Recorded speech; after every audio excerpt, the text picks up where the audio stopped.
Good afternoon and welcome to the Parliament Broadcasting Network. We are live on cable channel 11, 105.5 FM, as well as Blink IPTV and Green Dot. This afternoon, Wednesday, September 14th, 2016, we are standing by to bring you live coverage of the 32nd sitting of the House of Representatives in the first session of the 11th Republican Parliament.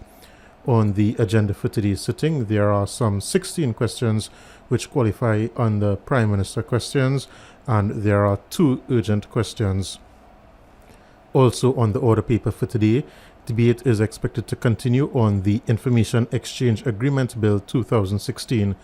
This bill was introduced on the 9th of September by the Honourable Colm Imbert MP, the Minister of Finance, and on the last occasion where this bill was introduced in the House, there were contributions by the Honourable Kamal Prasad Bisesa SC MP and the Honourable Stuart Young MP. In just under 30 seconds, we are about to go live, so we go over to the chamber at this point in time.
Welcome to the 32nd sitting of the House of Representatives in the first session of the 11th Republican Parliament, which takes place Wednesday, September 14th, 2016. Almighty God, we give thanks to you, the Creator of the universe, and humbly beseech you to direct and prosper the deliberations of the members of this House here assembled for the advancement of your glory and the trust and welfare of the people of Trinidad and Tobago. Grant that peace and happiness, truth and justice may be established among us for all generations. Amen, amen, namaste.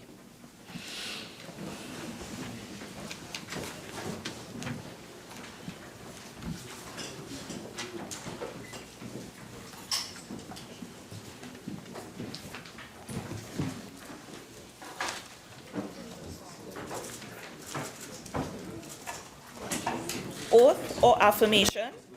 Announcements by the Speaker.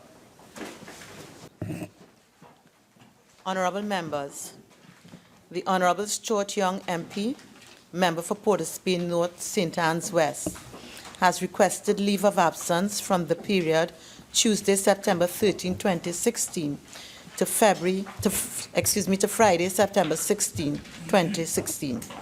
The leave which the members seek is granted.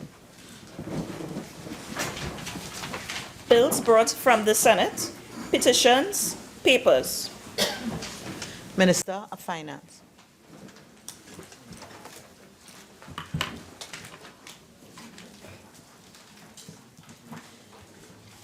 Madam Speaker, I have the honor to lay on the table the following paper.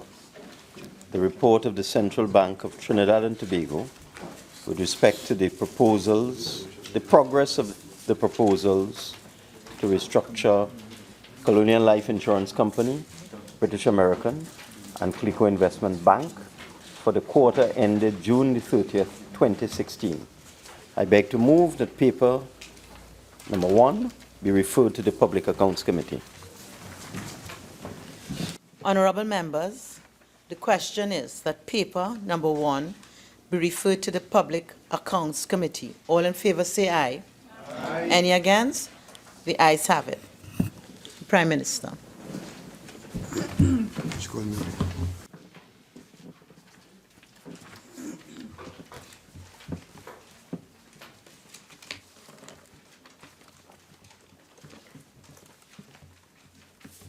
Madam Speaker,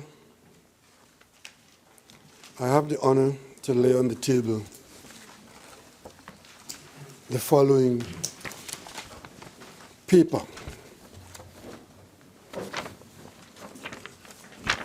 Errata to the report of the Commission of Inquiry appointed to inquire into the entire process which led to the construction of the Las Alturas housing towers at Lady Young Road, Moba. Madam Speaker, as you'd be aware, there was a commission of inquiry which was initiated by statement of this House. That inquiry was concluded. A voluminous report was submitted to the President, and immediately the President passed that report to me in my capacity as Prime Minister. And within hours, I brought that report and laid it before the country in this House. The report set out, the Commission of Inquiry set out to identify wrongdoing on the part of clearly named individuals, and I had the opportunity to describe it at the very beginning as a witch hunt. The report was laid here, and it made very clear that there was no criminal intent or content, and no person could be so held. But the report also identified Noel Garcia as a person who should face civil liability. Mr. Garcia immediately objected because the evidence as contained in the report sought to ascribe to him a presence and action and supervision for a time when he was not there. So for a week this went on, and the next thing I knew, I received correspondence from His Excellency the President, which indicates that he has passed on to me within hours an errata to the report, which indicates that the Commission's findings of liability against Mr. Garcia is not as it was in the findings I laid in this House, but as the Commission has revised in this way. I am still in shock, but I'm doing my duty. The Commission has changed. In fact, I am still confused as to what it is, because the President indicates to me that the report, that is the page that is being rectified is page 180A. But the actual statement of the Commission speaks about page 178, paragraph 4. But that paragraph reads, as I presented here in the House, with respect to Mr. Garcia, it was, and I quote, and this is what the Commission is acknowledging is in the report. It reads, under his stewardship, that buildings H and I were built in an area unsuitable for development and were earmarked to be demolished. The Commission is now seeking to change that to read as follows. It was under his stewardship that building H and I were proposed to be built in an area unsuitable for development and were recommended for demolition. Thank you, Madam Speaker.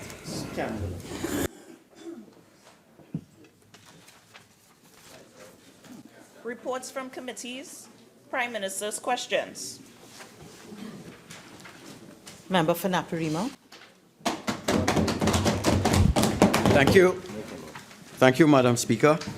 To the Prime Minister, in the light of the findings of the Las Alturas Commission of Inquiry, would the Prime Minister indicate the basis for retaining Mr. Noel Garcia as chairman of UDICOT? Prime Minister. Madam Speaker, having appointed Noel Garcia as chairman of UDICA, I have seen nothing in any commission report that indicates that I should do otherwise.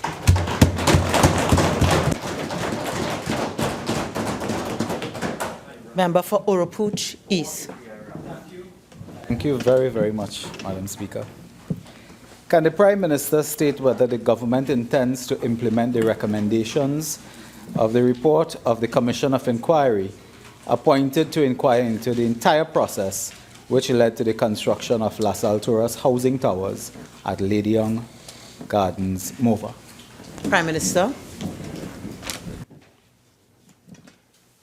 Madam Speaker, this government, true to its oath of office, will treat with all persons and all manner of things without fear or favor, malice or ill will. And insofar as there are any recommendations that can contribute to good governance, this country can rest assured that this government will seek to implement any such recommendation. The recommendations which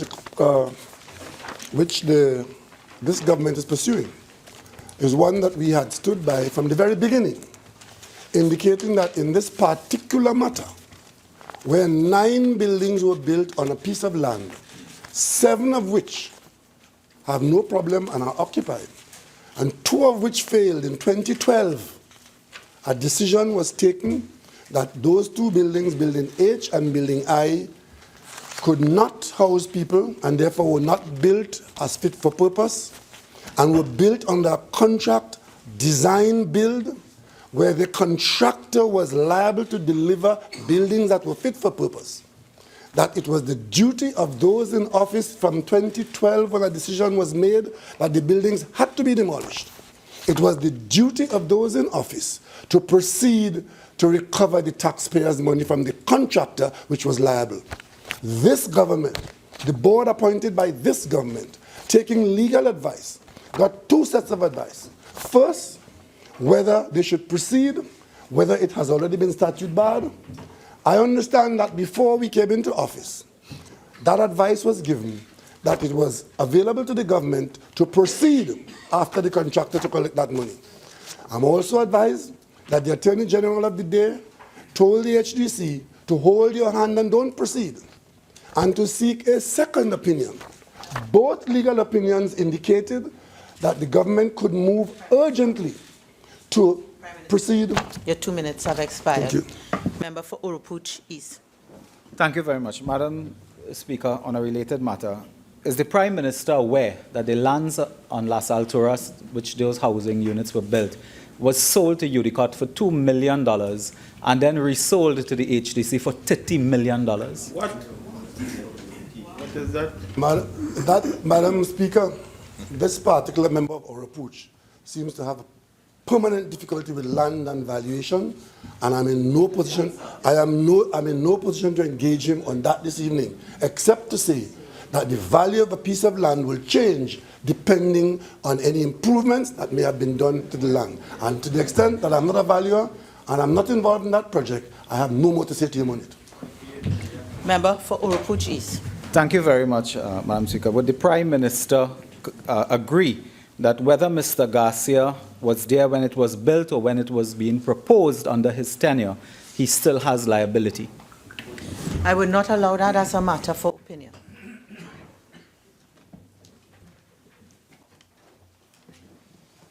Member for Chaguanas West. Thank you, Madam Speaker. Can the Prime Minister indicate when a statement would be made in the Parliament with regard to the renegotiated terms and conditions of the Mitsubishi plant project? Prime Minister.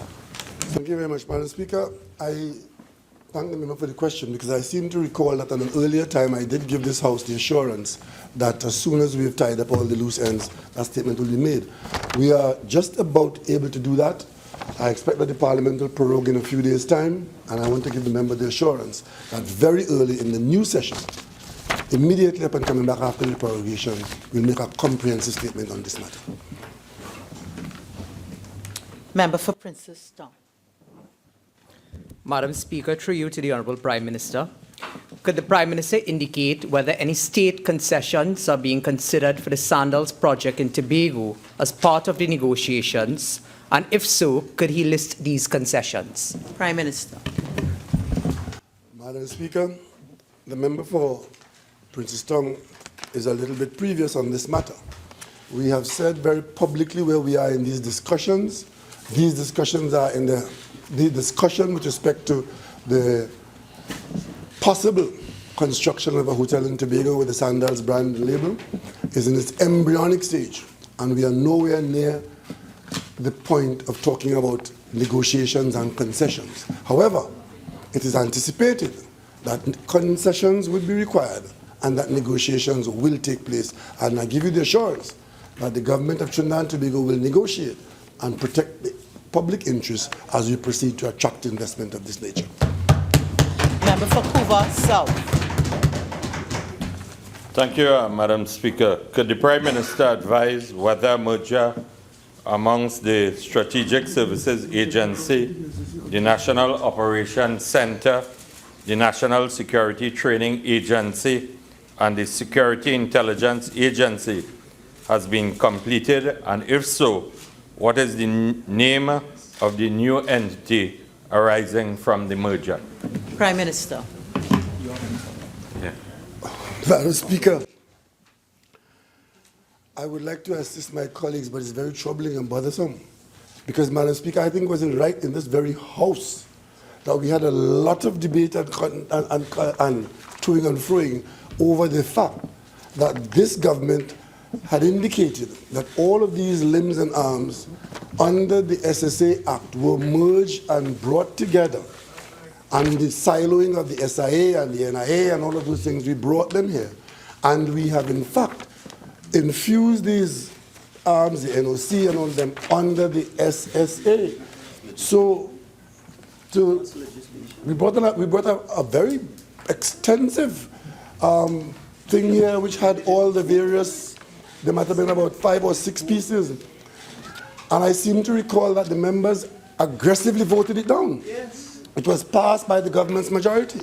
So I don't know under what conditions the member, probably Hood Van Winkle, has just woken up and is asking me about something that he voted down in the House. There's nothing to answer. We said that the SSA is now the umbrella body which has within it all of these, and to do that we brought it here to the Parliament. So I would advise my colleague to pay attention in the Parliament and read the documents. Member for Superior. Thank you very much, Madam. Through you, Honourable Prime Minister, would the Honourable Prime Minister indicate why that very important piece of legislation has not yet been proclaimed, the SSA? Prime Minister. So one member doesn't know it has been done, and the other one wants to know why it hasn't been proclaimed. Madam Speaker, any proclamation that is delayed is as a result of regulations being prepared, and as soon as we are ready by the undertaking we are given to the Parliament, the proclamation will be done. This government is not a government that will proclaim law before we are ready to create difficulties for the state. It was a previous government that went ahead and proclaimed the Children's Act in such a way as to create multi-million-dollar liabilities for the state. Correct. And while they're in the opposition, they who proclaimed the law early, before they were ready, are now in the court suing the state for the same law that they proclaimed before they were ready. This government will do no such thing. Member for Couva South.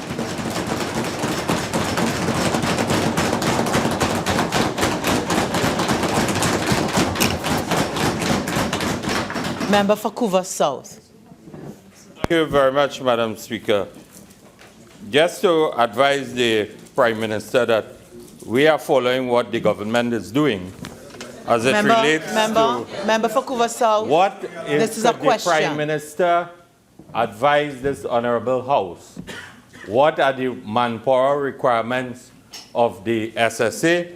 What, additionally, how many officers have been redeployed from the NOC, the SIA, and the NSTA? And in addition, is the government adhering to the principle of good industrial relations practices in redeploying these officers, or are they being bullied and fired by the government of Trinidad and Tobago? Member, I advise that you be guided by Standing Order 26-2. I would not allow that question. Member for Oropouche East. Thank you very much, Madam Speaker. Supplemental question to the Prime Minister. Is the Prime Minister in a position to indicate which branch of the intelligence services requested intelligence gathering equipment to the tune of over $121 million? Member, I again will not allow that as a supplemental question. Member for point of order. Thank you, Madam Speaker. To the Prime Minister. Having listed a 20% increase of the on-the-job training OJT stipends across the board as an achievement of your administration within the past year, can the Prime Minister confirm whether the trainees have actually received this increased stipend, as well as the date it took effect? Prime Minister. Madam Speaker, the government's intention to give an increase was listed back in the budget debate in September of 2015. And we set about then to offer a 20% increase. As a result of the budgetary constraints, we have not been able to exercise that as yet, but it is the government's intention to have that, as we had said then, at an earlier time, September 1st was our expectation, and it appears as though that the increase will have to be 35.5 million, 35.3 million, as against the 62 million that we had anticipated, driven largely as a result of extra difficulty in budgetary constraints. Member for point of order. Thank you, Madam Speaker. To the Prime Minister, could you explain why it was listed as an achievement if it has not been put into effect? Prime Minister. It was covered by good intention and a slight out of step between the budgetary constraints of finance and the good intention of the Prime Minister's office. Member for Naparima. Thank you, Madam Speaker. Could the Prime Minister provide to this House a status report on the 9 citizens who have been detained in Turkey, and exactly when are they expected to return? Prime Minister. Madam Speaker, the only status report that we can provide to the House at this stage is that we have had information from sources which are unofficial and official, which indicate that 9 persons using Trinidad and Tobago passports appear to be detained under the control of the Turkish authorities. And we have no information with respect to the circumstances of the detention or any intention of the Turks to release them, and therefore we are in no position to indicate when they will come back to Trinidad and Tobago, if in fact the holders of those Trinidad and Tobago passports are in fact bona fide Trinidad and Tobago nationals. These matters of statements being made about what's happening in the war zone in around Turkey, its borders with Syria and Iraq, are statements that require a lot of checking and double checking. And so far, we are simply relying on information which has been not very forthcoming from the areas where they are being told, we are being told that they are detained. We don't have a mission in Turkey. We have an honorary consul who has been doing human service in seeking to get information. And we talk to our colleagues in the international sphere who have more resources than we have. And they too are not very clear as to what this situation is. No citizen in country has asked. And we have not had any requests for relief from within our borders with respect to these persons or any such persons who family members might know are in distress in Turkey. So it's a matter which we have to wait to see how it develops, and we don't generate the information. Member for Naparima. Would the Prime Minister advise us as to whether, whether women or children are included in the 9, and how will they be treated, legal and otherwise, upon their return? We have heard by the same route that one of the persons involved had a child, and therefore that situation plus any other would be governed by the existing Immigration Act of Trinidad and Tobago and the rights of citizenship. A child born to a national of Trinidad and Tobago is a citizen of Trinidad and Tobago, regardless of where that child has been born. So therefore, if it turns out that there is a child born to a national in Turkey, Iraq or Syria, that child will have a right to citizenship of Trinidad and Tobago, and therefore also can expect under our constitution the protection of Trinidad and Tobago.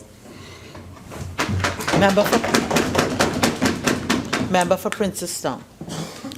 Madam Speaker, through you to the Honourable Prime Minister, could the Prime Minister indicate whether the government intends to honour Paralympic javelin champion Akeem Stewart, and if so, in what manner? Prime Minister. Madam Speaker, this country must, out of gratitude, acknowledge extraordinary efforts of any citizen, whether in the sporting field or otherwise, who have done well. We've had a tradition, particularly in recent times, of compensating in acknowledgement for good work done by our sportsmen and sportswomen on the sporting field. Specifically to Akeem, we have not taken a decision yet, but what we have done at the level of the Ministry of Sports, we have agreed that it is not acceptable that every time we take part in a tournament abroad and things happen, whether it is bronze, silver, new record, whatever, that we come back and have a national debate around what we going to get, what we going to give him. Is our house, is our car, is our piece of land. We decided that it is not really appropriate to run the business like that. So the Ministry of Sport has been instructed to conduct the proper arrangements, to put in place with the sporting bodies of this country, all of them, new arrangements which involve accountability for public monies and also a system for compensating participants who will know what compensation will come to them at the end of their activities at home and abroad. And therefore we'll eliminate this situation where every time somebody does something, we have a national debate as to what we're going to give them for what they have achieved. Very soon, we'll be in a position to indicate that. But in the meantime, we're very grateful for the success that has been had, and we all wish the young man well and the other athletes well, and the government will continue to support them. But we're not going to do it in any vacuum by give this and give that and give this and give the other. When we get to a point where we can properly put the policy before the sporting bodies, we will. But in the meantime, we'll find some way in the intervening period to pay appropriate acknowledgement to Akeem's exploits on the field. Member for Princestown. Madam Speaker, through you to the Honourable Prime Minister. Prime Minister, I appreciate your comments, but the honour does not have to be a financial one, and therefore I'm asking whether, in light of what you have indicated and looking at other alternatives, what sort of timeline can we expect government to make some sort of announcement? Prime Minister. I wouldn't give you a date, but I'm sure that the timeline would be appropriate. Member for Tabaquite. Thank you, Madam Speaker. Could the Honourable Prime Minister state whether the Inter-American Development Bank has agreed to the financing of any new highway project as proposed by the government, including the highway to Toku? And if so, what is the sum of money they, that is the bank, are prepared to finance? Prime Minister. Madam Speaker, I'm very glad to see that my colleague on the other side are cognizant of the IDB and the role that it can play in financing road projects. Finally. We have indicated that we have raised with the IDB the intention to approach the IDB for funding for that particular project of the highway from Valencia to Toco. We also said only 2 nights ago thereabouts, on Sunday night, that where we are in the project is that we've engaged a consultant who has just begun to deal with the route layout and the designs. And until that stage has been completed, we will be in no position to put before the IDB a project, and therefore there is no cost applied until the project has been reached to that stage. So these questions are a little bit early. However, I want to give the member the assurance that now that we are all on the page that we can borrow from the IDB, I trust that when we approach the IDB to borrow for a project that is properly conceptualized and properly executed, that we'll get the support of our friends on the other side. Member for Tewarie. Madam Speaker, through you.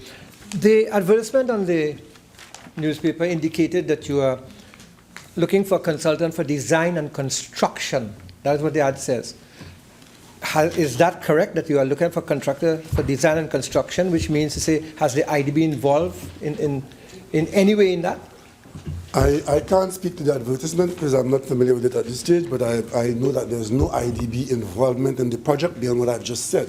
The IDB was informed about our intention to proceed with this major piece of infrastructure, and the IDB responded by saying they would be willing to receive an application to assist us in carrying it out. I don't know of any other IDB involvement in this project at this stage. Member for Tewarie, are you foregoing question 10 in the light of that response? Yeah. Yes, ma'am. Member for Princess Town. Madam Speaker, again through you to the Honourable Prime Minister.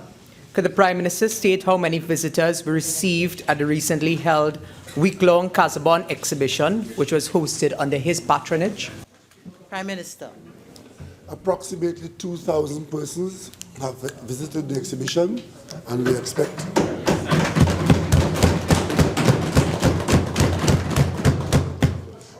expect that between now and Member for Couva, please. Prime Minister. Yes, Madam Speaker, approximately 2,000 persons have visited, and we expect that the number will increase because we expect that a number of school children would visit. Arrangements are in place for schools. Some schools have indicated that they will visit between now and the day when the exhibition comes down. And under my patronage, Madam Speaker, I am particularly pleased for this to have taken place under my patronage. Member for Princess Town. Madam Speaker, through you to the Prime Minister. Prime Minister, in light of the embarrassingly low numbers revealed, could the Prime Minister say whether he continues to be satisfied that this purchase at this time enriches the lives of the majority of the citizens of this country? Prime Minister. Madam Speaker, I did not coin the phrase of casting pearls before swines, but those Casabons are pearls.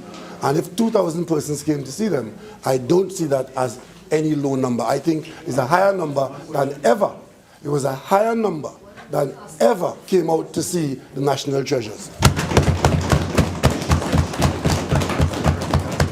Member for Couva South.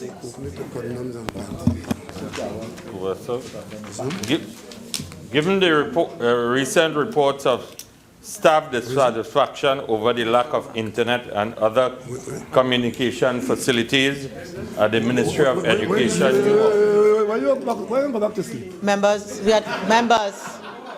Members, we had question 15. I call the member for Couva South. So please proceed at question 15. We'll return to 12, 13, 14. Yes. The Prime Minister will not bully me. Pay attention, please. Given Members, could we have some order, please? Please proceed, member for Couva South. Given the recent reports of staff dissatisfaction over the lack of internet and other communication facilities at the Ministry of Education new offices, could the Prime Minister inform this House whether he was aware of the lack of these basic facilities when he formally opened these new offices? Prime Minister. Well, Madam Speaker, what I was aware of was that where they were in grave danger of dying of leptospirosis because the Ministry of Education was overrun with rats. And notwithstanding our best efforts, we could not control the population of rats. And I'm sure that any dissatisfaction expressed about any services in the new building pales into insignificance as compared to where they came from. And to the extent that there are facilities still to be put in the buildings, we are well ahead of where we were. And I'm sure that the staff is happier where they are today than where they were before they came. Member for Couva South. Madam Speaker, just on a point of clarification, does the Ministry of Education new offices are the telephone and internet and other telecommunication facilities functioning? That is all I'm seeking. Member, this is for questions and not statements. Therefore, member for Couva South North, I apologize. I now call you question 12.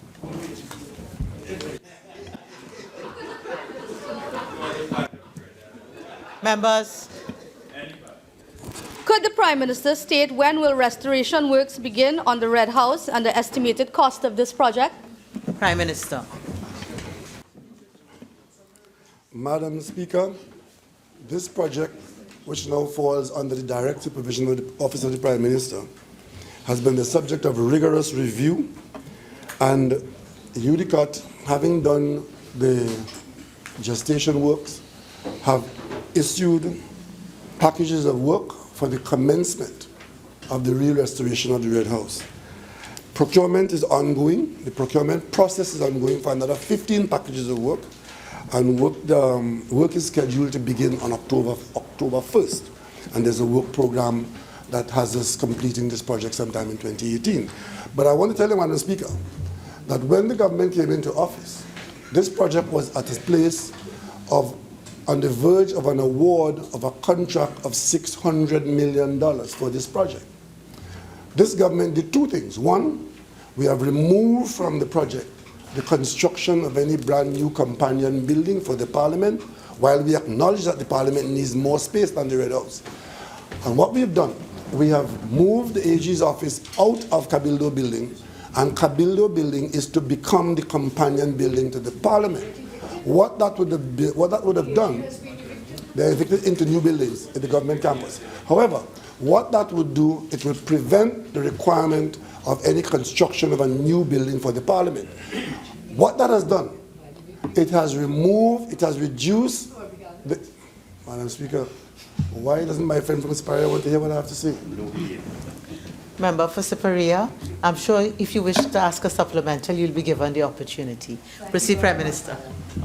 So the contract price has moved from 600 million to 295 million. Member for Oroku. As supplemental, Madam Speaker, could the Prime Minister confirm that this project has been moved from the supervision of the Parliament to the Office of the Prime Minister?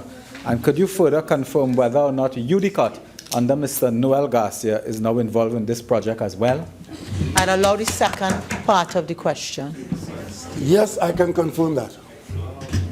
Member for Baratara Sanwan. I just wanted to, Madam Speaker, thank you very much. Honourable Prime Minister, could you indicate what will happen to the historical artifacts that have been found in the Red House, and what is going to happen to those artifacts that occurred? Prime Minister. All matters of that nature have been properly taken care of by a collaboration between UDCOT and the Parliament, and there's nothing being handled inappropriately. The First Peoples are involved, and that matter which had delayed this construction for quite some time, I am not aware that there's any further problem, and anything of value of that nature is being taken up in the scheme and the schedule I just mentioned. The program of work takes that into account. Member for Siparia. Member for Couva North. Could the Prime Minister inform this House as to when police officers, fire officers, and prison officers receive the remainder of the back pay legitimately owed to them? Prime Minister.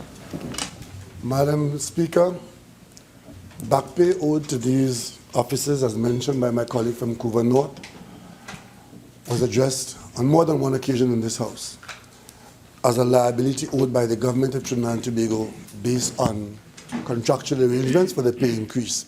The Minister of Finance indicated, firstly, that there was no funding to pay approximately $5 billion in liability. However, the Minister of Finance in this House undertook, and outside of the House, to find the funding to pay. He reported back to this House that we were able to find funding to pay 50% in fiscal 2016, And I can tell you now that the balance will be paid in fiscal 2017. Member for Superior. Honorable Prime Minister, are you aware that not all police officers have been paid that first 50%? Prime Minister. I'm not aware of that. Madam. Member for Superior. Through you, Madam, Honorable Prime Minister, can you check with your Minister of Finance, because I have spoken with police officers, and the question is, when would you take steps to ensure those who have not been paid the first 50% are in effect paid? Prime Minister. Madam Speaker, the commitment of the Minister of Finance is that all persons to whom such monies are owed will get their first tranche at 50% of liabilities. If there are persons who have not been paid, there must be some reason. I don't know those persons and the reasons, but I'm sure the Minister of Finance will take note and the Minister of National Security will take note, because the commitment is to ensure that persons to whom these monies are owed will receive 50% of it going forward. Honourable members, the question time has expired. Is it the wish of the House? There are 2 more questions left. Is it the wish of the House that we continue until these 2 questions are exhausted? Yeah. Okay. Thank you. Member for Naparima. Question 14. Thank you, Madam Speaker. Could the Prime Minister confirm whether he received a draft cabinet note from the leader of the opposition on the immediate payment of $1 million to the estates of firemen, soldiers, and prison officers killed in the line of duty? And could he inform this House as to what action he proposes to take on the draft, and when will the families affected actually begin receiving the $1 million promised? Prime Minister. Madam Speaker, I did agree to extend the question time because I thought it was predicated on the question making sense. Because asking me about cabinet note from the opposition leader don't make no sense. And secondly, the agreement to pay the money was stated in this House. The pathway to pay the money, we did indicate in this House that, as was known by the previous government, because this announcement to pay this money was made in 2014. 2012. Well, it's worse than I thought. The announcement was made publicly by our Prime Minister since God knows when. When we came in, we agreed that it will be paid, but we stated that there are certain difficulties. We did in fact take steps to overcome those difficulties by bringing in the people involved, getting consensus. There are a number of concerns and a number of laws that had to be taken into account. It wasn't just a question, as was done in the beginning, make an announcement and do nothing. We gave the commitment to pay, but we have done what we have to do to pay. We are at the stage now where the Attorney General is in a position to make the necessary legislative amendments, because there are a number of laws that this offer impacts upon. And the Cabinet has agreed that this be done. However, the Cabinet has agreed in the intervening period that the $1 million would be paid to the estate of all persons who qualify under the policy which has now been established, dating back to 2013. And that is where we are at the moment. Member for Naparima. Member for Superior. Is the Honourable Prime Minister aware that the Cabinet took that decision in or about September 2014, and thereafter it was announced in the budget statement of the then Honourable Minister of Finance on the 8th of September. So it is part of the Cabinet decision. For 2 years, the Attorney General did nothing. As my friend William Pear would have said, what is the point? If it was done in 2014, to have been paid in 2015, it wasn't done then. And I just told you the reason why it wasn't done then by you is because the structure to pay it against the current laws was not attended to. We have just attended to it. We are at the stage now where the Attorney General could make the necessary amendments. This Cabinet had agreed that we will make payments to estates even before the laws are passed in the House, prior to that. But the whole question as to who should be paid, who should not be paid, who should qualify, and so on and so on, all of those matters have now been attended to. by way of a policy, because what the previous government did was to make an announcement vice-versa with no policy, without any attention to the laws, and you're coming to tell me about 2014? Member for Naparima. Given repeated promises on that side and obfuscatory action on this important matter to date, would he tell the families when a date, when they'll get the money? Excuse me, sir, no. With who? Honorable Prime Minister. Thank you. Yes, Honorable Prime Minister. Yes. Prime Minister. Madam Speaker, I'm sure that the families are listening. I just spoke in English. For the first time, the government of Trinidad and Tobago is anywhere near paying these people the long-awaited money.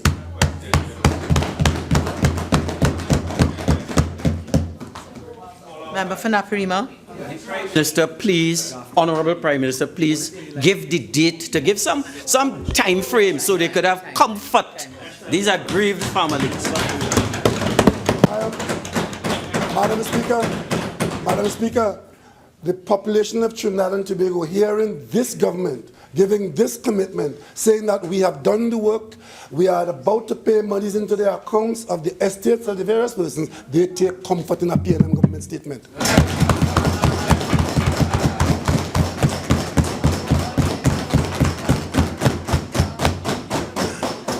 Member for Faisabad. Through you, Madam Speaker, to the Honourable Prime Minister, in light of reports that oil has again washed ashore on the coastline of Labray, could the Prime Minister inform this House what measures are being implemented to address this spill, this oil spill, and compensate residents for any damages suffered consequently? Prime Minister. Madam Speaker, there are standing arrangements in place to treat with oil spills. Those arrangements are in fact still in place.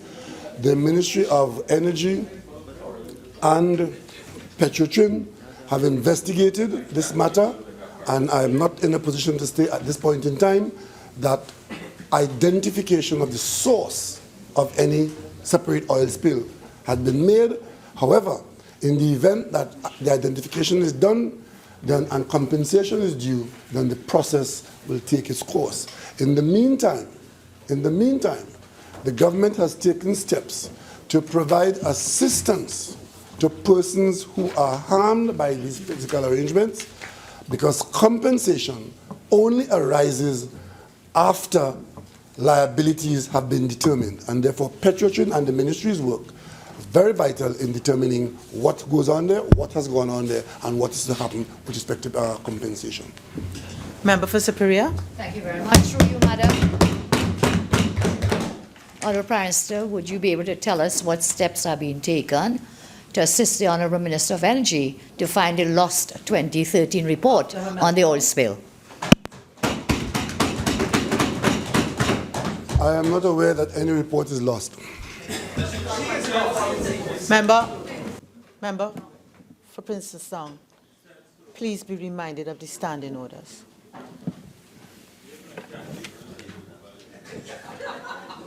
Continue.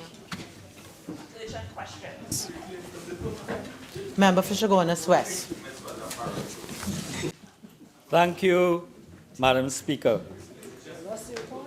To the Minister of Public Utilities, can the Minister provide a report on the emergency works currently being carried out on a collapsed pipeline at the Point Islas desalination plant, which has disrupted supplies to several areas in central and south Trinidad?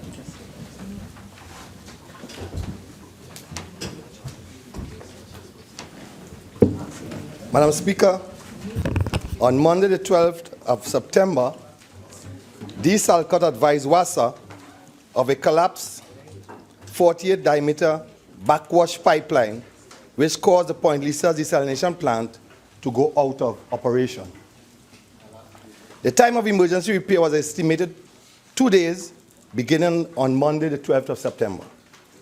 This plant shutdown has resulted in an interruption or reduction in supply to customers in central and south Trinidad, including the city of San Fernando, as the plant normally produces 40 million gallons of water per day. Repairs are scheduled to be completed by 7 p.m. today, with the supply being normalized over a 24 to 36-hour period thereafter. Supplies have been diverted from other sources, including the Caroni, Navet, and Point Fountain desalination water treatment plants, to minimize the impact of the reduced water availability. In addition, limited truck-borne water supplies have been provided.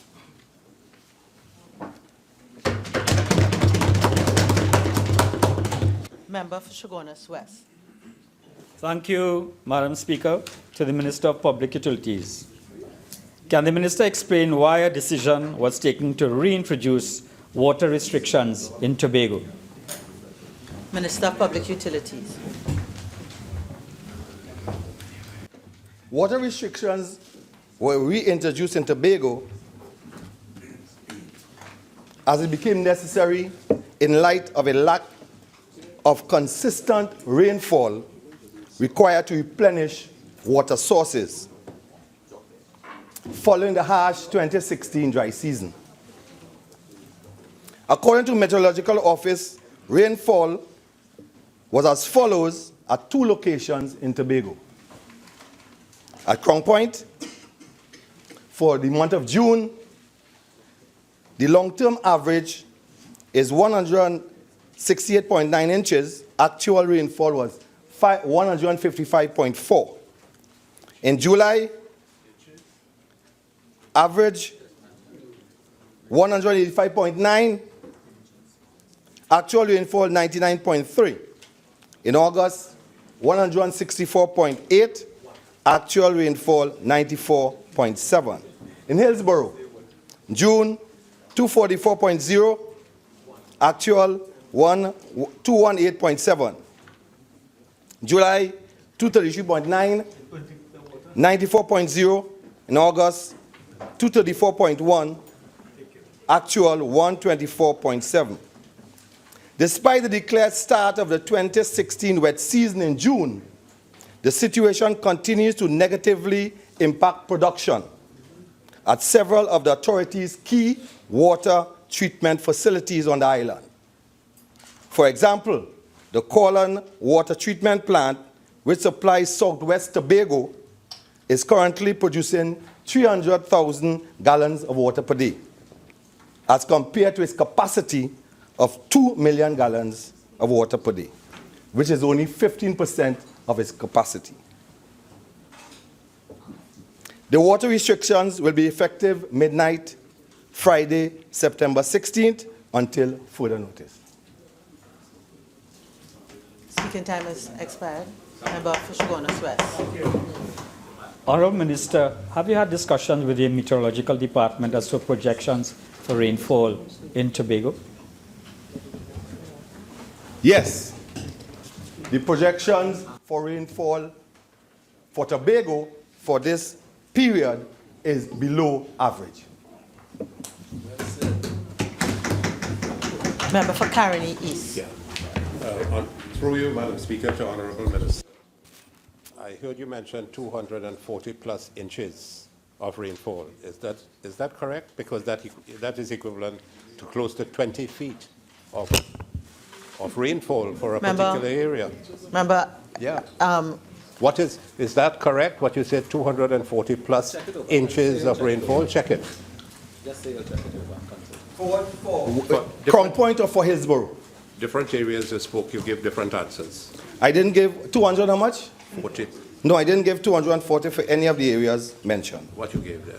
I gave the long term 168.9, actual 155 inches. Questions on notice? Questions for written answer? Leader of the House. Thank you very much, Madam Speaker. Madam Speaker, the responses to questions 157, 159, 160, and 161 will be circulated, and 174, and we're asking for 2 weeks for the other questions to be circulated.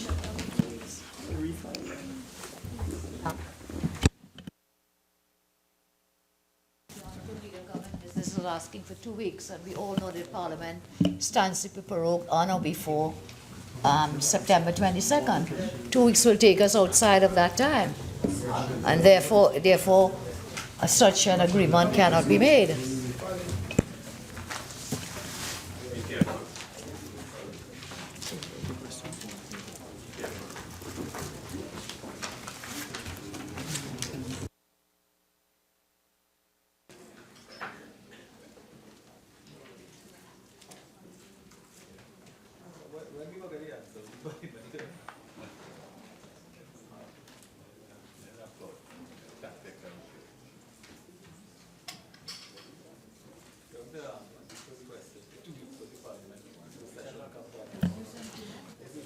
Professor Perea, I have heard what you've indicated.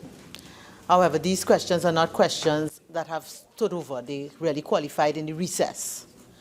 And therefore, all I can suggest is that the Honorable Leader tries to see whether they can come within the confines of this session. But they are entitled to the 2-week adjournment.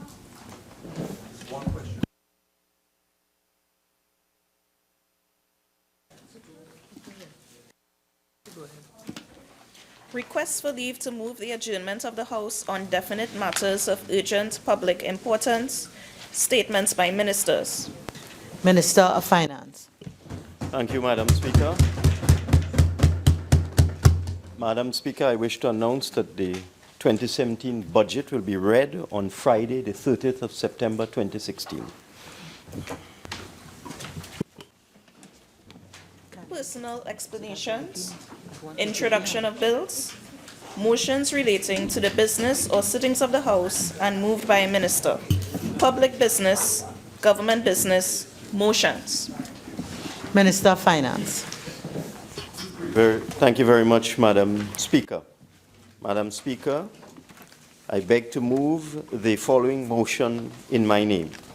Be it resolved that the Senate amendments made to the Remedies of Creditors Amendment Bill 2016, listed in Appendix 2, be now considered. Madam Speaker. Oh, I'm sorry. Honorable members, the question is Okay, no problem. that the Senate amendments made to the Remedy of Creditors Amendment Bill 2016, listed in the Appendix 2 to the order paper, be now considered. All in favor say aye. Aye. Any against? The ayes have it. Clause 2. Insert after the chapeau the following paragraph. A. By inserting after the word 13 the word 1, and B. Renumber paragraphs A and B as paragraphs B and C respectively. Minister of Finance. Thank you, Madam Speaker. Madam Speaker, the amendment which is on the supplementary order paper is a very simple amendment, simply adding a subsection 1 to section 13 of the Remedy of Creditors Amendment Act. Sorry, the Remedy of Creditors Act. Madam Speaker, what we have done with respect to this legislation, we have introduced a provision whereby, as is the case with the Supreme Court of Judicature Act, with respect to interest on a judgment debt, the Minister of Finance would be able to vary the rate of interest by order subject to negative resolution. The Remedies of Creditors Amendment Bill has introduced that now into the Remedy of Creditors Act. But in the original bill before this House, there was a typographical error whereby there was a reference to subsection 1. So all this amendment does is adds a subsection 1 to section 13 of the Remedies of Creditors Act to make the language appropriate. And with those few words, Madam Speaker, I beg to move. Honorable members, the question is that this House agree with the Senate in the amendments to Clause 2 of the Remedies of Creditors Amendment Bill 2016.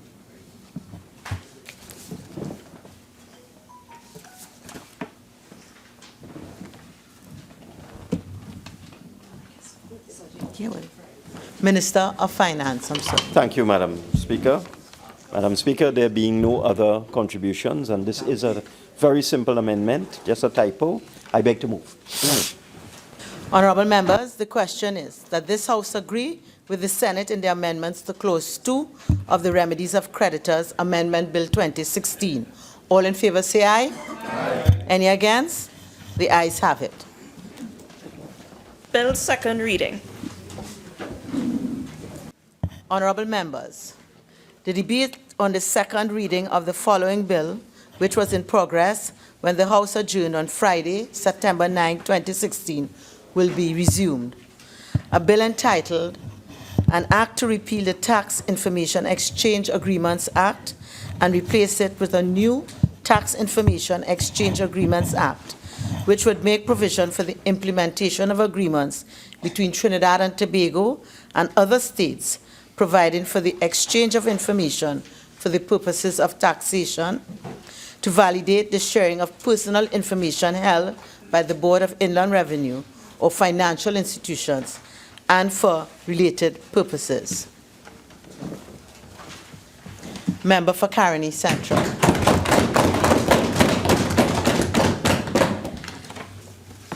Thank you very much, Madam Speaker. I consider it a privilege to be able to continue the debate, which was begun last Friday, and to make my own contribution on behalf of the opposition bench.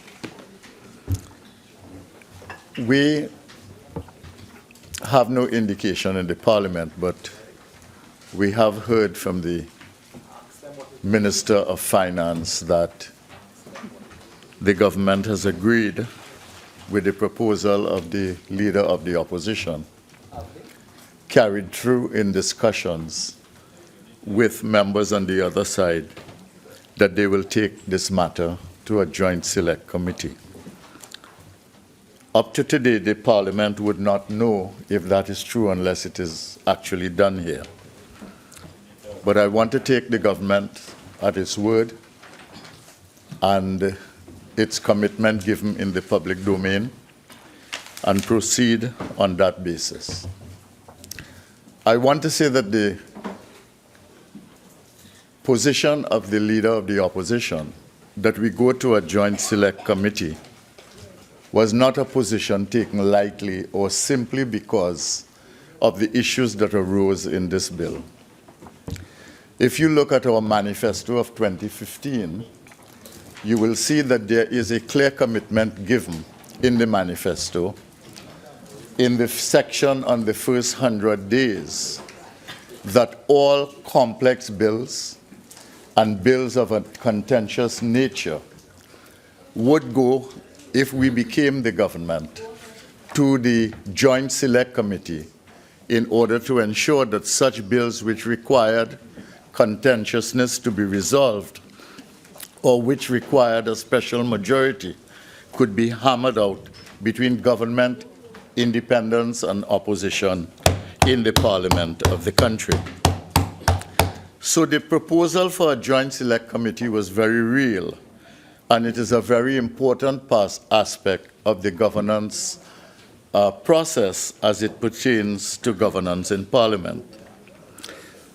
I want to also say that reading the positions articulated by the Minister of Finance, I want to emphasize that we in the opposition did not ask the government to postpone the deadline date, nor did we anticipate that government would want to do so. We were always prepared, and are prepared even now, to meet the deadline by working constructively with the government.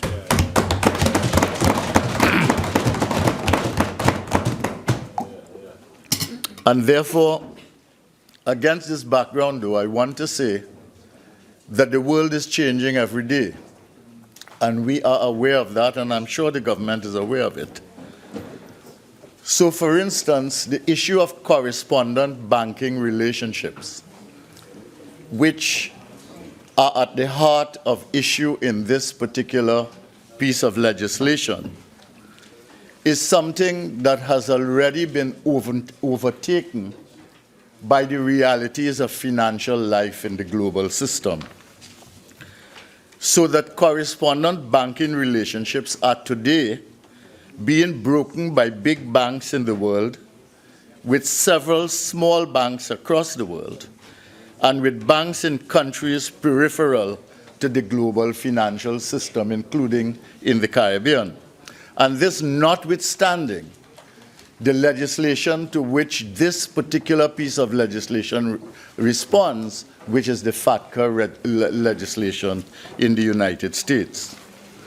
In addition, people like Warren Buffett and Bill Gates have taken initiatives globally that bring together high net worth persons and individuals and corporate entities to form funds that are non-taxable and that focus on supporting projects that boards of these new entities of private sector interests now govern, so that the issue of tax evasion envisaged in 2010 has now evolved to a point where people are beginning to respond to FATCA in a much more complex and in a much more sophisticated way.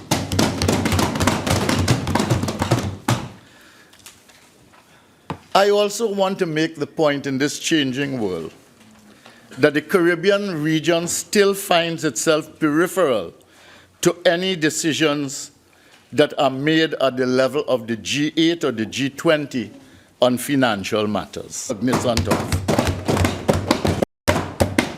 The fourth thing I want to raise is a matter which the Minister of Finance raised in the public domain and which I now bring to the Parliament by way of taking this reciprocal in nature.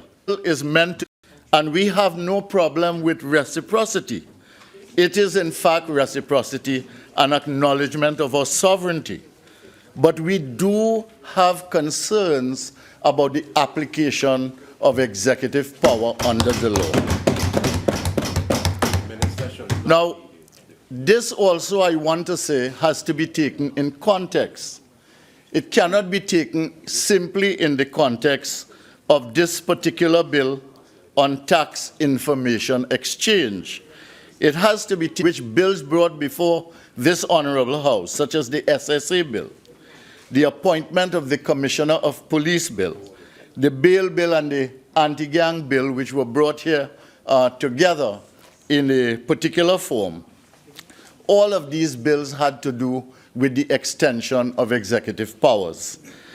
Now, the other issue that was raised by both the Minister of Finance and the Acting Attorney General at the time in this House was the issue of the continuity of the bill. It was said, for instance, that this bill, this agreement was something that we initiated and that there is no change in the IGL between what we proposed and agreed to and what this government agreed to. And we have no problem with that. In fact, we have no problem with the intergovernmental agreement at all.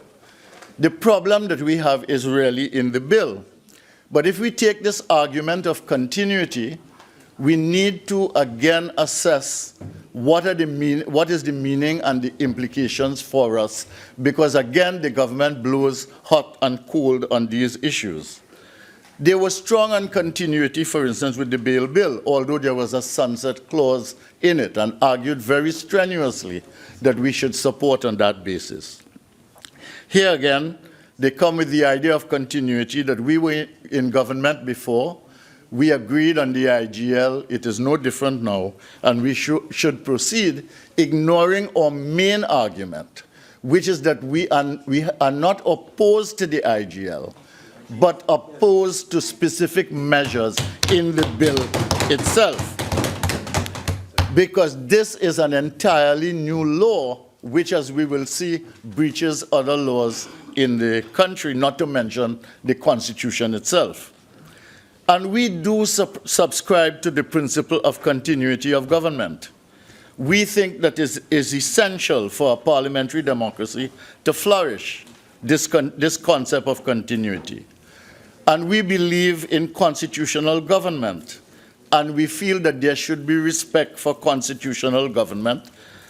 And we also feel that it is important to have continuity so that confidence can be assumed by any legitimate entity or legitimate authority in dealing with the government of Trinidad and Tobago, no matter what are the personnel or the political party that constitutes that government of Trinidad and Tobago.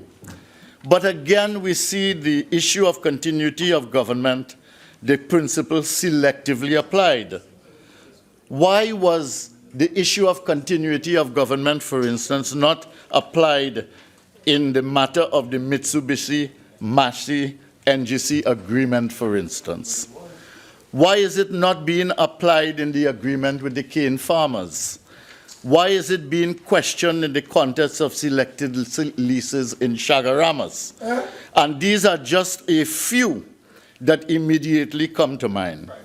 You cannot have it both ways. Either we are constitutional parliamentary democracy, which in principle holds dear the principle of continuity of government, or we are not.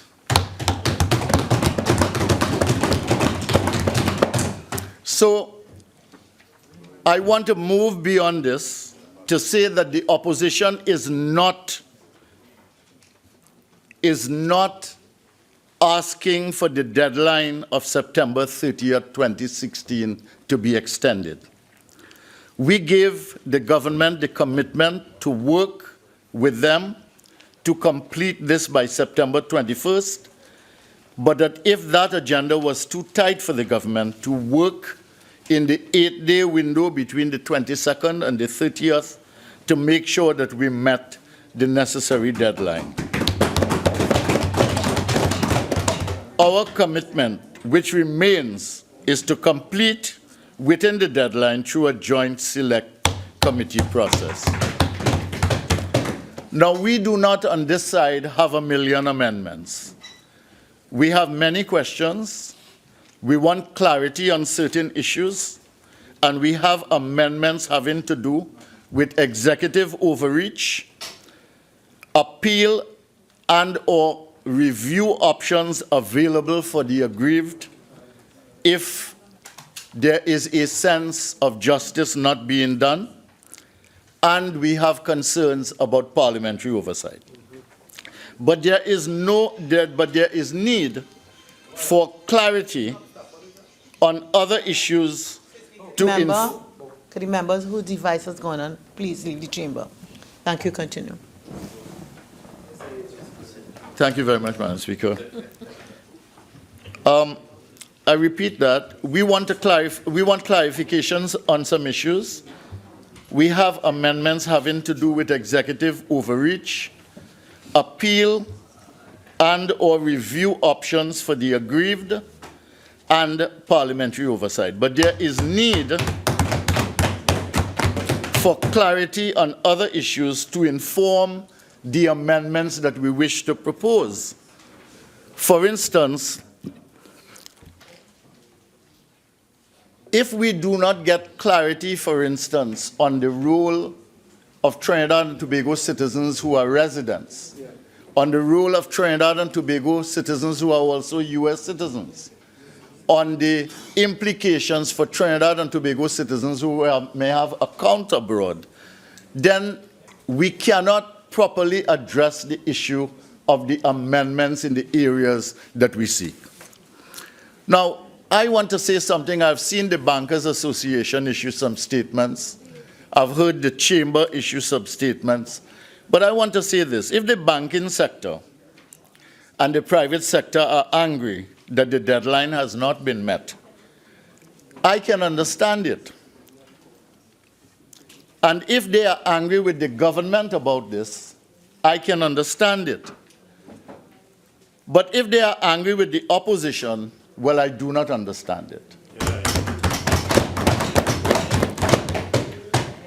Because when we engaged some of the members of these sectors last week when we were prepared to do the bill, very few of them had the bill in their hands. I want to say that. The second thing is that we did not bring the bill to Parliament late. It is they, the government, that brought the bill to Parliament late after promising early handover or provision of site to the opposition. I can also understand why the US ambassador doesn't understand. I have never met him, but I assume him to be a reasonable man, looking after US interests, and I would welcome the opportunity to engage him. But I hope he is not blaming the opposition or the parliament. How easy it is, how easy is it for the President of the United States to be able to override Congress and Senate, and at what cost in the United States? Can anyone tell Congress or the Senate in the United States what to do and how to proceed? The only one to blame, if blame is to be assigned at all in this matter, is the Minister of Finance and the current government of Trinidad and Tobago. Signed it over a year ago. I think it would be reasonable if we ask the US ambassador to Trinidad and Tobago to respect and understand our parliamentary process. And we do this, we ask him to respect and understand our parliamentary process with the greatest of respect and with the utmost goodwill and with an openness to engage. So let me reiterate the opposition's position. The leader of the opposition has articulated very clearly since last Friday the position of the opposition. We want on the opposition side to pass this bill. We want to pass it on time. We do have some concerns. We are prepared to address those within the prescribed time frame if the government is prepared to be responsive. And we have taken the position that what we want, and we would like Parliament to make this possible, and that can only be done with the government's goodwill, to appoint a JSE and it need not necessitate asking for an extension. So we are considering this bill today. That is our position. And this bill, as I indicated before, is responding to the US law of 2010, the Foreign Account Tax Compliance Act, FATCA. Now, the initial target of FATCA was secret Swiss bank accounts and elusive offshore financial institutions. That is why I made the point about Warren Buffett and Bill Gates. They are long past that issue now. They have created and are going to create private institutions that are non-taxable, in which the government cannot access their money, but that they can use the money for purposes that they deem as being valuable.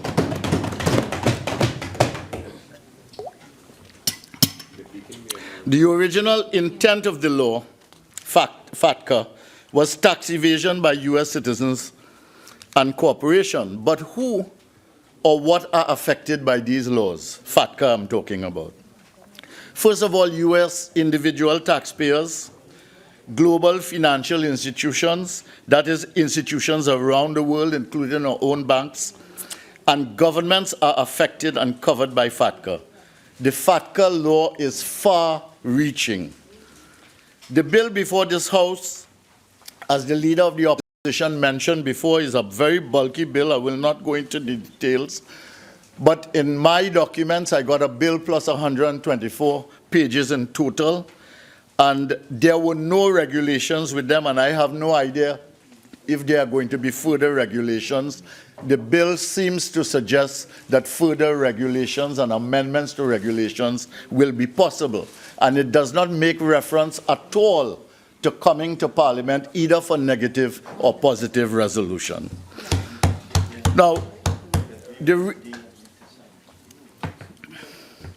reason why the Leader of the Opposition requested a JSC is because of the short time frame, first of all, and the problematic issues in the bill, not because of the IGA. I think she made that clear, the Honorable Leader. And also, we want to make it clear that we don't have a problem with the IGA, which we were party to. The bill addresses serious issues and ushers this country and its financial sector into another stage of globalization of the financial system. And we need to be cognizant of that. This is not an agreement, an easy passage of things that has no further implications. So I want to go to Forbes magazine and an article by Robert Wood. Forbes magazine is a magazine that comes out of the US. It serves very strongly US business and government interests, but dominantly business interests, and usually deals with the top businesses in the US and the world system. And basically, it looks at matters from the point of view of the interests of US business interests. And Forbes magazine had an article by one Robert Wood, terming the law, FATCA, America's Manifest Destiny Law, Changing Banking Worldwide. That was the headline of the Forbes article. Mr. Wood writes in the article, and I quote from him now, "What is most amazing about this law is not its impact on Americans, although that is considerable, but its impact on the world." Yes, the whole world. That I am quoting him still. The article continues, "Never before has an American law attempted such an astounding reach. FATCA requires foreign banks to reveal Americans with accounts over $50,000. Non-compliant institutions could be frozen out of the US market, so everyone is complying." I continue again to quote from him.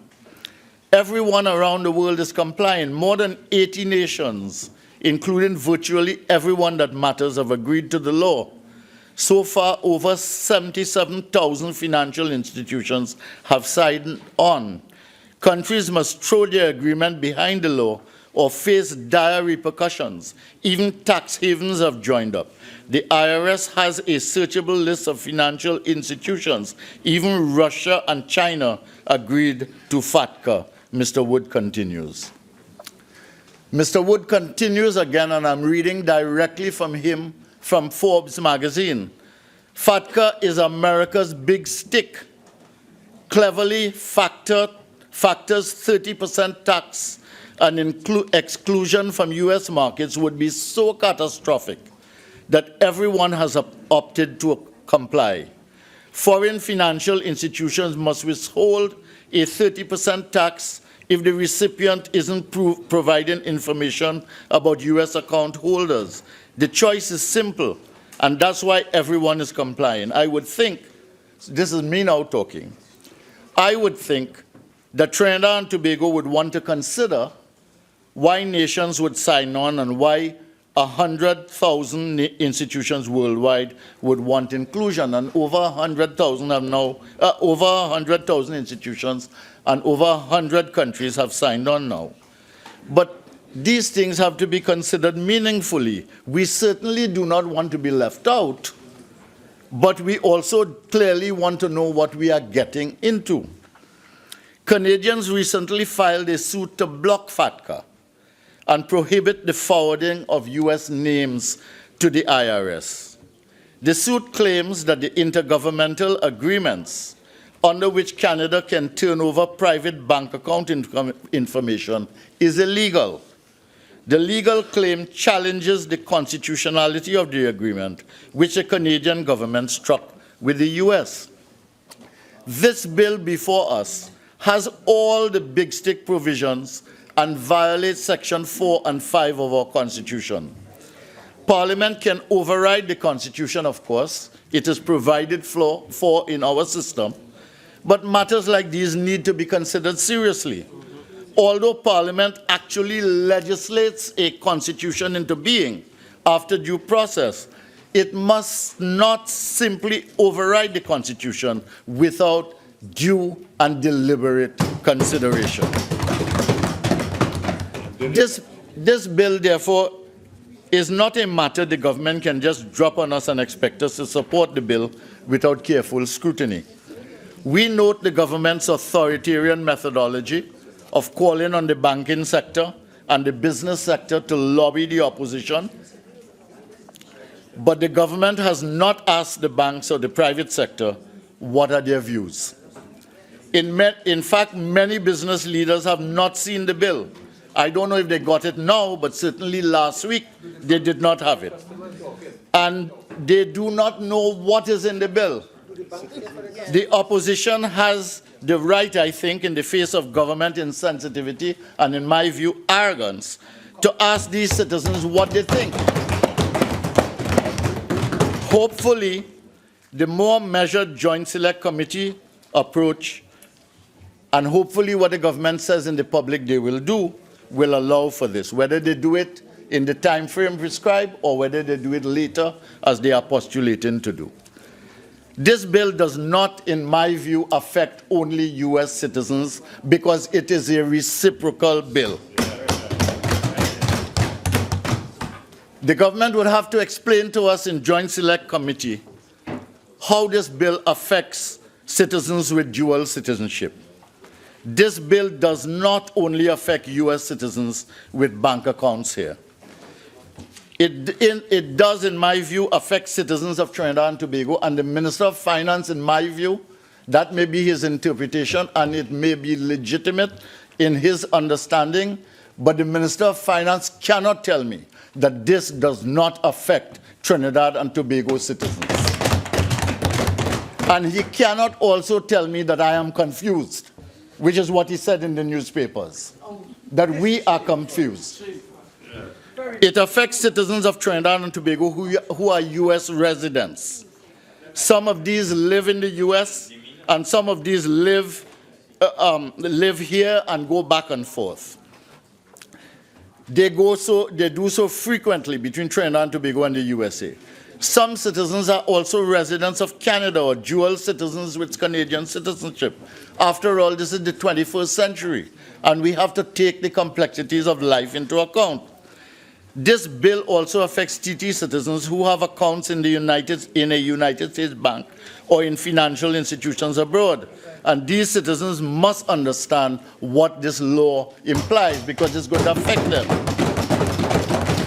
And I want to say half the business community is in this category. The agreement is reciprocal, and as of now, what you will ask the U.S. government to do, we do not know.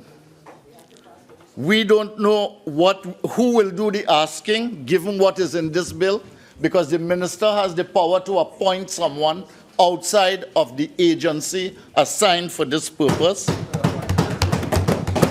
And we don't know under this bill, unless we get some clarification and clarity, what in fact can and cannot be done under the bill. Now, I mentioned that this bill violates the fundamental rights and freedoms guaranteed under Section 4 and 5 of the Constitution. And that is issue enough to be concerned. In fact, this is the issue that the Canadians are fighting in the court. This is the issue that they are testing in court, the constitutionality of the provision. Under this bill, sensitive private information can be made available without the account holder's knowledge or consent. This is what is being tested in the Canadian court, and this is something we wish to have the time to examine, to scrutinize, and to consider. This is not the first time we in the opposition are raising this issue of constitutional violation with regard to bills brought by the government in this honorable House over the last year. The issues of privacy and of abridgment of rights guaranteed by the Constitution are fundamental issues which we are not prepared to surrender. And yet this bill articulates in various places that the agreement between Trinidad and Tobago and the USA must not violate the laws of other countries. It says so in the bill itself. What about constitution in the agreement? Sorry. What about other constitutional rights and guarantees? What are they worth? This bill, in essence, covering an agreement between two countries, should not breach the laws of either country and should not violate fundamental rights guaranteed by the law or the constitution of either that country. Is that not so, Honorable Minister of Finance? On page 13, at the end of section 3, clause 7, it says in the intergovernmental agreement, and I want to quote from it, nothing in the section requires the board to carry out administrative measures which conflict with the laws and administrative practices of Trinidad and Tobago. And yet in the bill, we have particular violations. Now, they may be explainable, but we want to understand them. We want to interrogate them. Honourable Member, the 30 minutes have expired. You have 15 minutes if you wish to avail yourself of it. Thank you, ma'am. You may proceed. And this principle is mentioned a second time in the bill. So why do we have violations of constitutional provisions of privacy right? This is something that the opposition wishes to examine and to interrogate. Now, the bill also alters a number of pieces of legislation. Because the leader of the opposition has mentioned these pieces of legislation, I will not mention this. But I do want to mention, by way of information, that when we met last week, Wednesday, I think, with ATIC on another bill, and we asked them in passing about this particular bill, they had not had sight of the bill yet. And I mentioned before that we, through the offices of the leader of the opposition, made possible this bill for other financial institutions that did not have sight of this particular bill. Now, the chambers of commerce, we have not been able to engage them. They have made their statement on it. They have not, I don't know what their particular position is. I am sure that they'll be concerned about trade, credit cards, and so on. But they also must be concerned about their privacy as individual businessmen in the country. So I want to get on with this business, and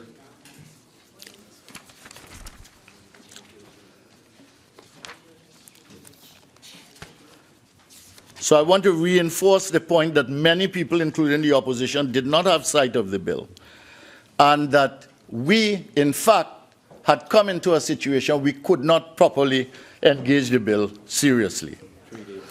Now, even in the US, executive power, which is substantial, is restrained by congressional and senatorial approval. So it is important for your government to show some respect for the parliament and due consideration of its members. One of the requirements of government is that you have to learn governance. And the opposition should not be intimidated by the fact that you are going to call on the private sector to lobby us and tell us this and tell us that and so on. We have a position, and we have a position based on rationality. So we are not against the bill, as I said. We understand and appreciate the importance of the legislation, the importance of the agreement between Trinidad and Tobago and the United States because of FATCA. And citizens can be assured, whether they are in the banking sector, the financial and business sector, U.S. citizens in TT, Trinidad and Tobago citizens with U.S. residency, both here and in the U.S., TT citizens with dual citizenship and holding U.S. passports, TT citizens with accounts in a U.S. institution, all of these citizens, all of these interests in Trinidad and Tobago can be assured that the opposition will be responsible and act responsibly. They can also be assured that we have their back and that we will seek the country's and the citizens' interests. But we need time to examine the details. We need careful scrutiny to examine the details of what Trinidad and Tobago is getting into. This bill will empower the Minister of Finance to authorize not just inland revenue, but any person. I don't know if the minister looked at this bill seriously, but the minister is able to authorize any person to act as a competent authority. You know, we need to have not just clarification, but clarity on how this will work. All right, Clause 6 will empower the minister to give direction to any person authorized by him. Any person authorized by him in respect of his, that is to say, the minister's functions under this act. And as we indicated, there's a lot of executive power and overreach in this matter. This we need clarity on. While Clause 7 restricts the disclosure of certain information by the board in complying with the request from the U.S. IRS, who will monitor this process? Where does the individual have recourse to appeal or to justice if the provision is violated? And reciprocity means that this will apply also to TT citizens in the reverse. Clause 13 indicates that a financial institution may process sensitive information in violations of Section 6 and 30 of the Data Protection Act. And again, what is the individual's recourse to fair hearing and justice? He doesn't even know. He wouldn't even know that the information is being given. Under this bill, the Board of Inland Revenue, because the bill covers a mutual agreement based on reciprocity, has equivalent powers to the IRS. They can ask for any information, and according to this bill, any person acting on behalf of the minister can also do so. What it means is that that person designated by the minister can call the IRS in the U.S., can call any institution in the U.S., and begin an investigative process involving an individual in Trinidad and Tobago. And I mean, these things are things that you have to be concerned about. It provides for the provision of sensitive information without the knowledge of the holder. All of these things require crystal-like precision before we can agree to propose amendments, because the amendments will have to take these things into account. Clause 25 will empower the minister to amend Schedule 2 by order. Now, within my piece of legislation that was handed to me, I do not have Schedule 2, and I am missing some other documents. But what was sent to me as the Tax of Information Exchange Act, I have an annex to it, and we need clarity on some of these issues. Also, will a resolution be brought to Parliament? And will this be negative or positive when you come to make regulation? When you make amendments as a minister, will you notify us and bring it to the Parliament? While factor is the driving force behind this legislation, from our financial sector point of view, our country also has to be mindful of the OECD laws and rules. Factor and OECD represent the BIM and BAM of regulation and management of the global financial system. And an examination of this legislation that is being proposed here should take into account what is happening on the OECD side, what they call. Member, could you refer to your reference, please? What's that?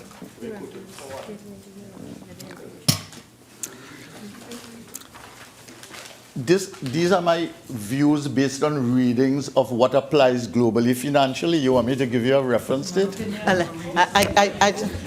Well, member, it appears that your notes are a bit voluminous, having regard to the standing orders and the debate, so that maybe you can rectify that as you continue.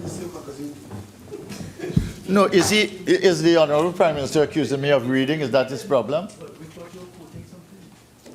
When I quoted, I said I was quoting. I hope I'll be awarded the time that is Member, being all I've said is that your notes appear to be voluminous, and therefore, if you can take that And the member is correct. The member said when he was quoting, he identified he was quoting. All I'm saying is that as far as your contribution, the notes appear to be voluminous. And therefore, if you could rectify that in the remainder of your debate. Yeah. Mr. Speaker, every time the government does not have a response to the arguments on this side, they interrupt the speaker.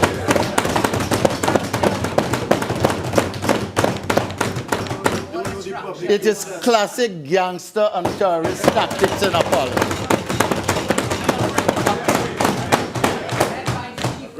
Member, I'm on my legs, please. Member, in terms of the two words you've just used, I think you have sufficient command of the language that you can say it in a much better way. They are unparliamentary.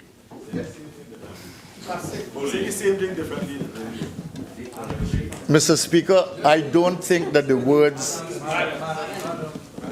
Madam Speaker, I do not think that the words gangster and terrorist. Member, the chair has determined that the words are unparliamentary and has suggested that you find another way to express your view. I am certain that you can do that.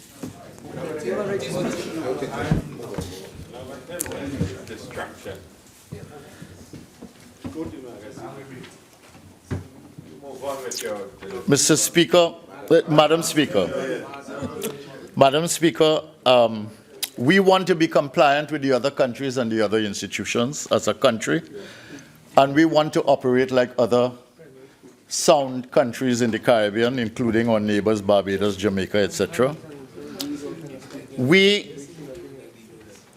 understand the problem of the correspondent banks issue.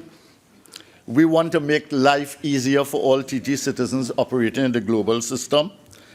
And we understand the benefits that we'll derive from being part of an inclusive group.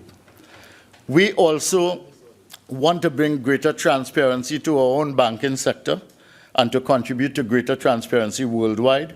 And we are aware that this is also a way of tracking corrupt money, money laundering, and money terrorist financing can also be traced by this process. So we are alert to the positive aspects of the bill. But there are other things that we must be concerned about. First of all, will all of these costs which will accrue to the financial institution be passed on to the customer? Will we develop a banking system in Trinidad and Tobago which is less sensitive to people who are not in the elite group to operate in the financial sector? Will these costs passed on to the customer do something with the banking sector in Trinidad and Tobago that we do not anticipate? We are concerned about the BIR and whether it is prepared for this and whether it has time to be prepared for it and how it will be prepared and who will have oversight over this process. For instance, if someone is aggrieved, will, for instance, that person be able to take its thing to any independent committee or any parliamentary committee that has oversight over this matter? And we are also aware, after all of this is said and done, can Trinidad and Tobago banks and Trinidad and Tobago financial institutions, are they any better off being able to invest in the United States? If we comply with all of these things, how are they better prepared? Will they be more competitive? Will the U.S. market be more accessible for investment in these markets? I think these are these are things that a government that is in charge of a country need to be aware of and need to be concerned about. So our summary position is that we understand the importance of the tax information exchange bill and we support its positive intentions. The bill, given its far-reaching implications for individual financial institutions, our government, and ultimately customers of the financial system, requires deeper scrutiny and more time. We need more clarity on the ministerial powers, the role of the BIR and its preparedness, the central bank, the Security Commission, and what will be required of them, and we are prepared to support when our concerns are satisfied. But we are also aware that since the crisis of 2008-2009, there has been an evolution of the financial system globally, and that we are having, as the Caribbean, no say in this process through the G8 and the G20. And we are also aware of the evolution of this system and what it means for peripheral states and peripheral institutions. And we need, as we go to make our peace with FATCA, that we also make our peace with the future of Trinidad and Tobago and the prospects for a decent life for the people, the citizens of Trinidad and Tobago.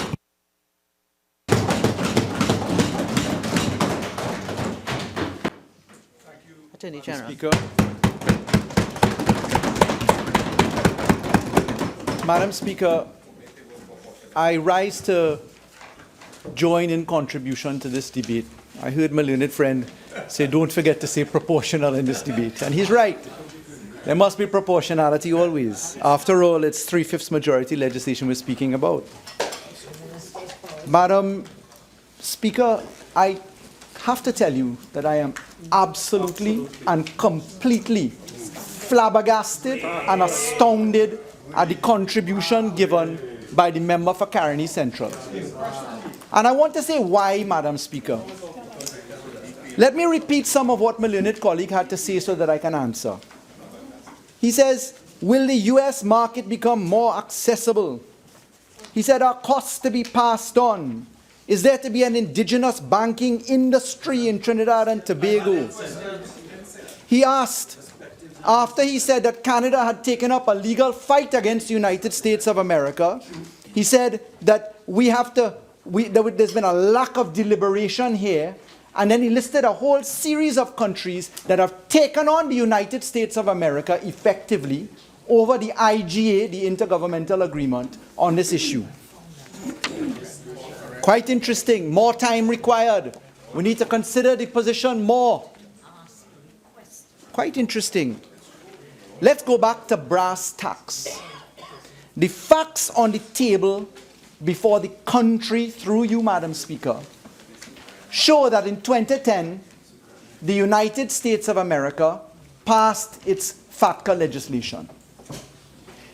The then government, under the member for Siparia, the United National Congress, the People's Partnership, started a process of engagement with the United States of America, and they, in fact, brought to the attention of their cabinet on at least 2 occasions notes to cabinet which spoke in detail about the requirement to accept the IGA model number 1A. In that invitation to the cabinet, of which many members opposite were included, that cabinet had absolutely no problem whatsoever in signing the IGA in principle by initialing the document. They raised not one scintilla of conversation that the honourable member for Caroni Central now raises. They didn't bother to have a conversation with the United States of America on the record, obviously, as to whether the IGA was appropriate for Trinidad and Tobago in the context of indigenous banking, in the context of access to US market share, and the kind of reciprocity that the honourable member now speaks. All of that, of course, didn't happen. Because Trinidad and Tobago Would the honourable member give way? Trinidad and Tobago, I will in just a moment. Trinidad and Tobago saw a very interesting situation where the IGA, which is the scheduled item to this 30-clause bill, and which comprises the several hundred pages, essentially, that they complain about now, that IGA was accepted hook, line, and sinker by Trinidad and Tobago. Now, what is dangerous? I just want to make it clear, Attorney General, through you, Madam Speaker, that I said over and over again that we have no problem with the IGA. The problem we have is with elements of the bill. Madam Speaker, you see, I had to start with the IGA because the member and the opposition are purposefully presenting themselves before this Parliament through you and to the nation as having no problem with the IGA, but each of the comments raised by the honourable member coming from his own mouth, now talking about classic big stick, as he called it a while ago, in relation to the same IGA. Which is it? Is it big stick? Is it that Trinidad and Tobago is to take on like the Canadian experience has? I will not permit this degree of cross talk. Member for Caroni Central, please. Member, please continue. Thank you. You see, it is quite interesting that someone who has spent as much time as the honourable member has in Parliament all of a sudden forgets the rules of debate or even the standing orders. There are standing orders in relation to misrepresentation if you choose to invoke them. But crosstalk will not help you because the confusion and the deliberate confusion to the people of Trinidad and Tobago and the entreaties on the Parliament floor today that we are to take on the United States of America, look for market share, ask a rhetorical question whether Canada's experience is the correct one. Can you stop them? I would like to hear the contribution. All members, by the standing orders, will be entitled to join the debate in the proper manner. Please continue, Member. Thank you. Madam Speaker, I could manage speaking over there grumbling because the fact is quite simple. The member says one thing. His gallery, his reference to the honourable member, his reference to material, the positions taken by Canada, the reflections of big stick diplomacy at work, all of that must be factored into his contribution. Now I want to state for the record, the opposition in its meeting with the government on Monday, I am told, the House was adjourned on Friday. I was in fact attending the CFATIF conference in Miami, dealing with another issue that we as a country must face, and that is corresponding banking and de-risking and the sabotage that can have to microeconomies and states. But I paid attention, and then I asked my learned colleagues who attended, I said, what submissions did the opposition come with? Because you heard the honourable member say a little while ago, their problem is with the bill, not the IGA. The fact is, the members of the opposition now complain about the IGA. The nation has paid attention to that through this debate. But in the bill itself, I am reliably informed, and I verily believe, that the opposition members came with not a scrap of paper. When asked what are the concerns that you have in relation to the 30 clauses before you, 2 of which concern title, long title, short title, proclamation, and schedule items, taking 27 clauses rough, they could not produce a single identification of issues. Now, Madam Speaker, relative to the provisions of the bill itself, those 30 clauses, it is important to note that the leader of the opposition said, in essence, as I understood her debate when I read it, number 1, the executive reference to the minister should not be there. That is overreaching. Number 2, they are being asked, we as a country are being asked to validate acts of the Board of Inland Revenue in the period 1989 up until the date of this debate, and when the bill is actually passed, if it is at all. And number 3, that they have some concerns about the intrusion into rights and the reciprocity issues that Trinidad and Tobago citizens are going to have. And let me show you why it's dangerous to confuse the IGA with the bill.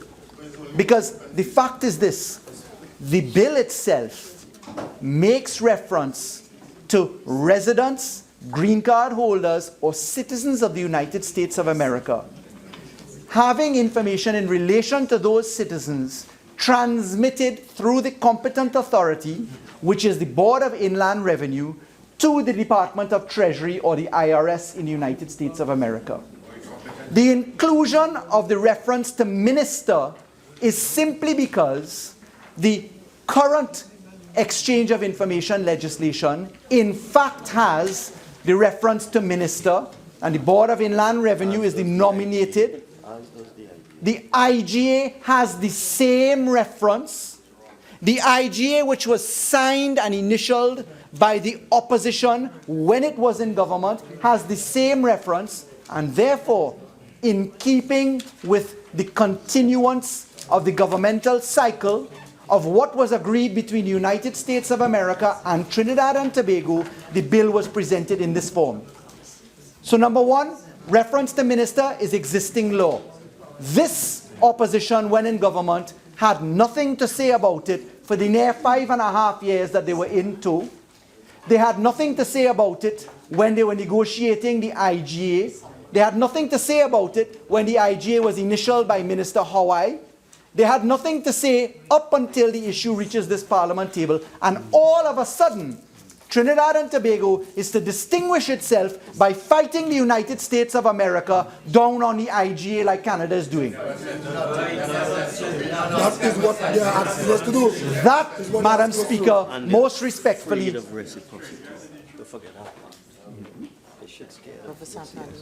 now, Madam Speaker, let me come to this issue. So that deals with the Leader of the Opposition's point on where does the minister come from on overreaching. Simply put, it was there all the while.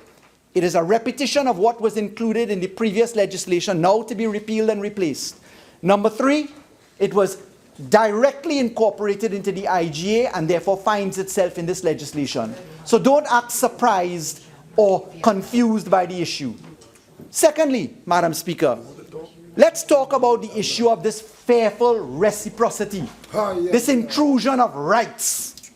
You know, Madam Speaker, I heard the Honourable Member for Caroni Central say, look, the IGA specifically says nothing requires the country of Trinidad and Tobago to breach its laws. You know, what shocked me is the notes to Cabinet in October. Because the two notes to Cabinet and the minutes coming out of a UNC government, October 31st, 2013, and the one in May 2013, both of them specifically itemize that they will be breaching the Financial Institutions Act, the Data Protection Act, the Unit Trust Corporation of Trinidad and Tobago Act. It's written in black and white. The head of the cabinet then was the member for Siparia, senior counsel. The Attorney General was Anand Ramlogan, senior counsel. The member for Caroni Central was a senior ranking member of the government. And in the own statement, written, typed, confirmed, Cabinet note, F&GP, Cabinet minute, Cabinet confirmation. Because it's not just it comes up, so you know, you have 4 shots at it. 4 shots of it is the same description of the same laws that they now have a concern about. So what is Trinidad and Tobago to do? Really listen to this Jekyll and Hyde behavior by an opposition? When in government, not a peep to say about it. Passed by their cabinet in black and white. 4 times you would have had the cycle. Times 2, that's 8 times. If the member for Siparia wishes to have a private conversation, she could do so most respectfully behind the Speaker's chair. Because I wonder why she's perturbed to understand all of this was agreed by her government. But let me touch the elephant in the room and paint it out. Reciprocity. Madam Speaker. Explain it. What is reciprocity? The IGA specifically provides that the United States of America will give disclosure, that the government of Trinidad and Tobago will be facilitated with disclosure that is given, that Trinidad and Tobago will give disclosure and the United States will be facilitated with that disclosure. Reciprocal exchange of information concerning citizens of their country on a spontaneous and automatic basis from the banking level to the competent authorities, which in the United States are the IRS, Department of Treasury, and in Trinidad and Tobago is the Board of Inland Revenue. Why is this opposition so mortified and afraid of information of assets and bank accounts in the United States of America coming to the attention of the Trinidad and Tobago authorities? Why, pray tell? Why? I cannot for the life of me understand the fright that I am seeing by members opposite as to information being exchanged, and more so, Madam Speaker. Let me put it in a different context.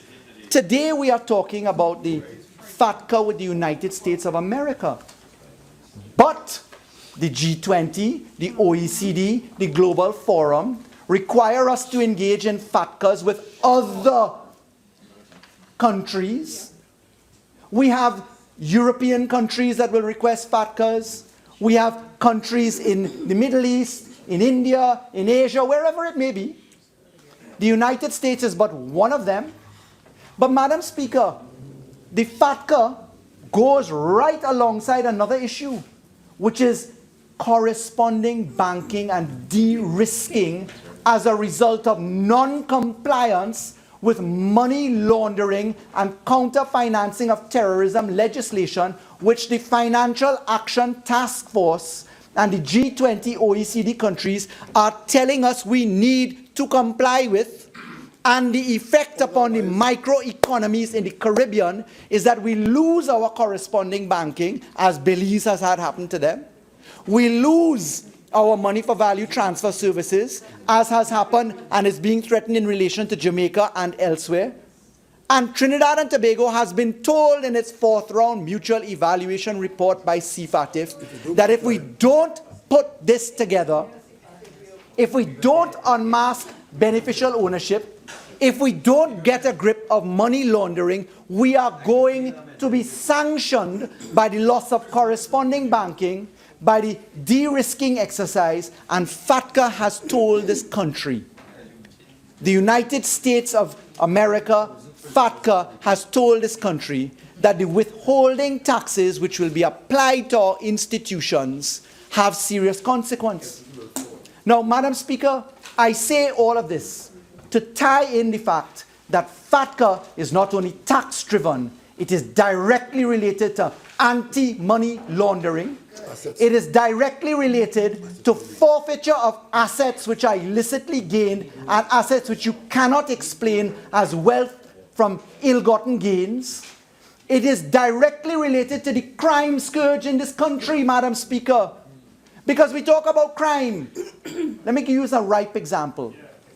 Murder is punishable by death, by hanging under the laws of Trinidad and Tobago, so saved by our Republican Constitution and Independence Constitution. The ultimate penalty can be applied. Has it abated anything to deal with in terms of crime and criminality for donkey years? But, Madam Speaker, this government posits a nuclear form of device to be deployed on criminality and crime by saying, let's track the wealth. Let us take the profit out of crime.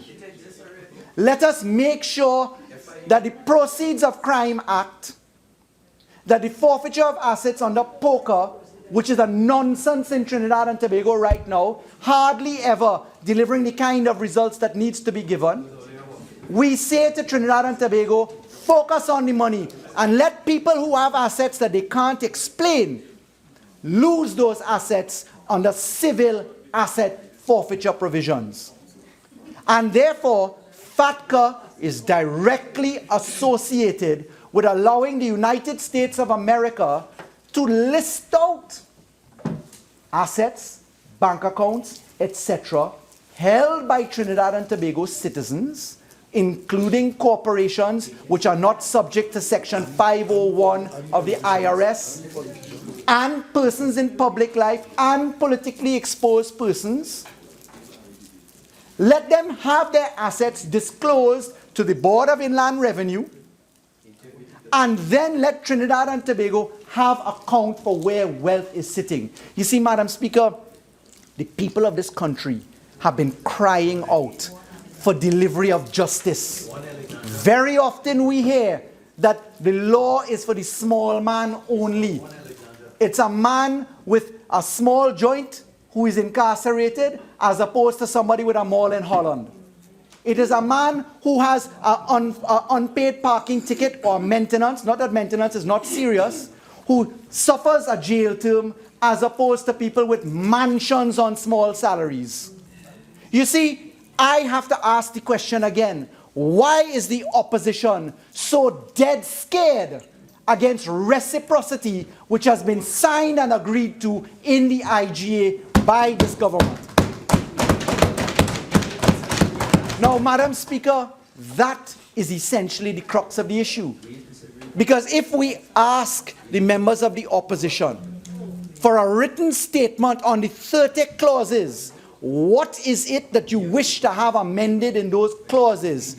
Up to now as we sit, having met on Friday in Parliament, Monday on a meeting, today now, nothing in relation to 30 clauses can be produced by the members of the opposition.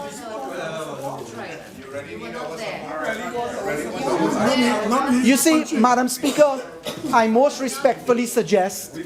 Member for Napoli. Madam Speaker, I am compelled to put the case before the people of Trinidad and Tobago. They ask across the floor, is that how you want our support? Well, if I have to get your support as a government on the back of a fair to disclose assets, then that is something that has to be explained, Madam Speaker. The reciprocity, that is a key factor, is a key point to be remembered in this debate, Madam Speaker. Members, I would like to remind you of the provisions of Standing Order 53. And while I am on my legs, and I therefore will ask both the member for Superior and the member for Diego Martin West. I'm sorry.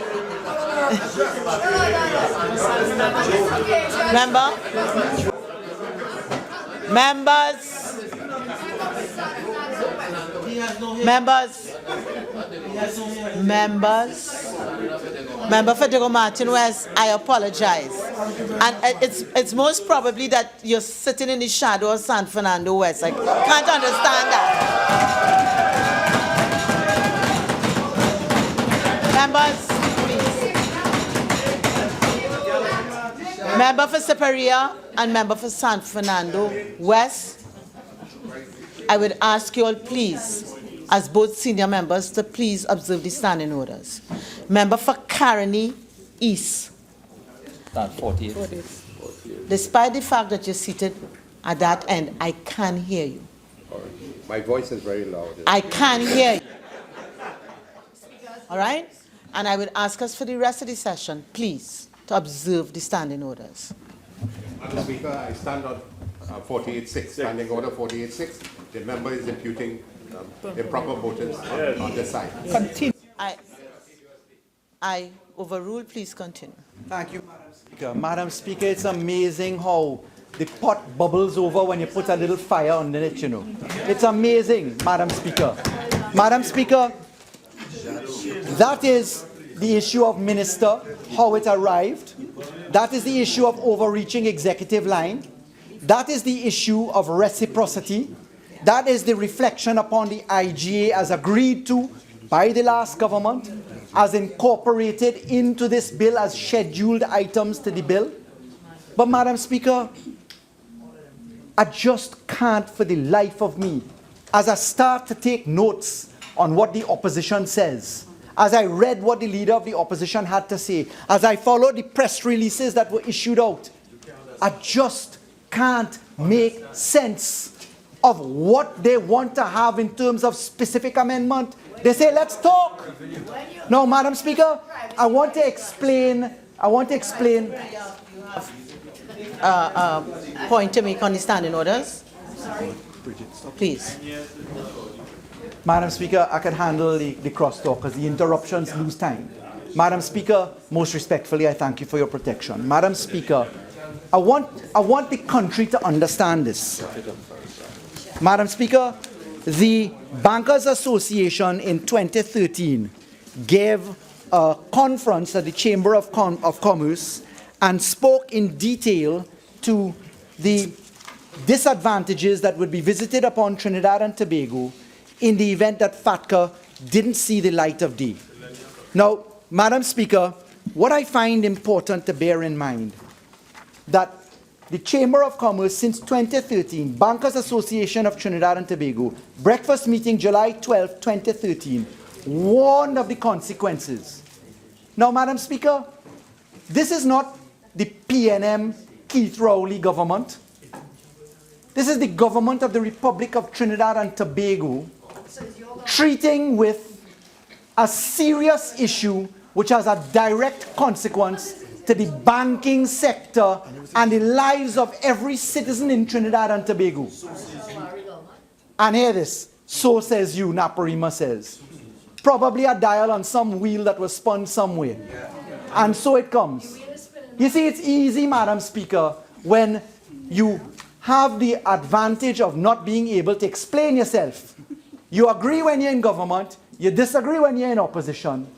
But Madam Speaker, the consequence to the people of Trinidad and Tobago is that the withholding taxes which will be applied, as has been threatened by the Department of Treasury in their rubric of management of this issue, is a serious one. And I would like the manufacturing sector of Trinidad and Tobago to ask, when the banks apply onto them a 30% hit, who is going to have the joy of explaining this position? When we lose corresponding banking entirely, who is going to have the benefit of explaining that? When Trinidad and Tobago's economy, wrestling as we are right now with burdensome debts inherited from the last government, declining revenue because of the situation of oil and gas, with nearly a 50% reduction in oil capacity production, oil and gas, we have to ask ourselves, does the opposition occupy some degree of luxury which the rest of Trinidad and Tobago does not have? What is the cushion that they have that is so vastly different from that expressed by the Bankers Association and the average citizens of Trinidad and Tobago? That is the question to be asked. Madam Speaker, this is legislation which is required. The government is doing its utmost best to procure an extension of time from the United States of America, Department of Treasury, but I want to state cautiously on the record right now, there are no guarantees that there will be a facilitation of this position. And in the context of no guarantees, without a scrap of paper for specifics in terms of amendments to the bill coming from the opposition, we hold the opposition squarely and completely responsible for the potential consequences to Trinidad and Tobago. You see, I noticed today in question time that there was a question about a draft cabinet note written by the leader of the opposition. And I confess I read that cabinet note, draft cabinet note, which didn't make any sense because it had no correlation to the laws to be amended and the executives and other aspects of how the estates were to be managed, etc. But I wonder, if there is that much time to draft a cabinet note, what, pray tell, could have precluded the opposition from putting pen to paper, finger to keyboard, to produce even one amendment on this bill? One amendment, Madam Speaker. Madam Speaker, we are playing Russian roulette with the people of Trinidad and Tobago. We specifically in the government, have an opposition playing Russian roulette. We, Madam Speaker, on inheriting this position, on factoring the global forum and what is going to happen inside of their position to Trinidad and Tobago from countries beyond the United States of America, in moving to sign the IGA and execute it when it should have been done since 2013 and was not done in full signature capacity by execution by the last government. We did everything within our power, including engage in discussions with the Central Bank, with the Board of Inland Revenue, the Department of Treasury, the IRS, to advance this position. And I wish Trinidad and Tobago to know with certainty and clarity that the opposition appears, as at today's date, to be very insincere in its approach to this legislation. They blow hot and cold. Thank you. Attorney General, thank you for giving way. You indicated that you had a series of discussions with respect to the various sectors in the society.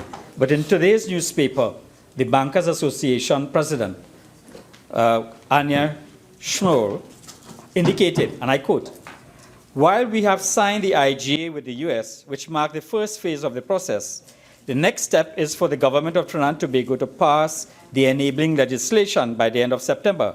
We haven't seen the draft of the enabling legislation." This is the Bankers Association president, the head of Nova Scotia Bank. She has not seen the enabling legislation. I can say with certainty that the previous head of the Bankers Association, Mr. Darrell White of RBC, had direct discussions with me, certainly, and the government in relation to this position. I wish to say, Madam Speaker, that the IGA, as circulated, was certainly passed to the Bankers Association. I will certainly investigate what the current president has had to say so that I can anticipate giving an explanation as to where this bill actually lies. Madam Speaker, I propose to wind up my contribution now. Expired. You're entitled to a further 15 minutes, which you, if you wish to avail yourself of Yes. it. May I have my extension, please? You are. Go ahead. Thank you. Madam Speaker, in accordance with Standing Order 53, I beg to move that debate on the Tax Information Exchange Agreements Bill 2016 be adjourned at this time. And Madam Speaker, sorry. Honorable Leader, I propose to put that question first. Honorable members, the question is that the debate on the Tax Information Exchange Agreements Bill 2016 be adjourned. All in favor say aye. Aye. Any against? No. Candace, let me just take a division on that. Yes.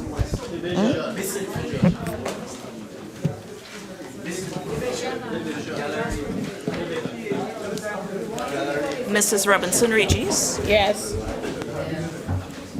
Dr. Rowley. Yes. Mr. Al-Rawi.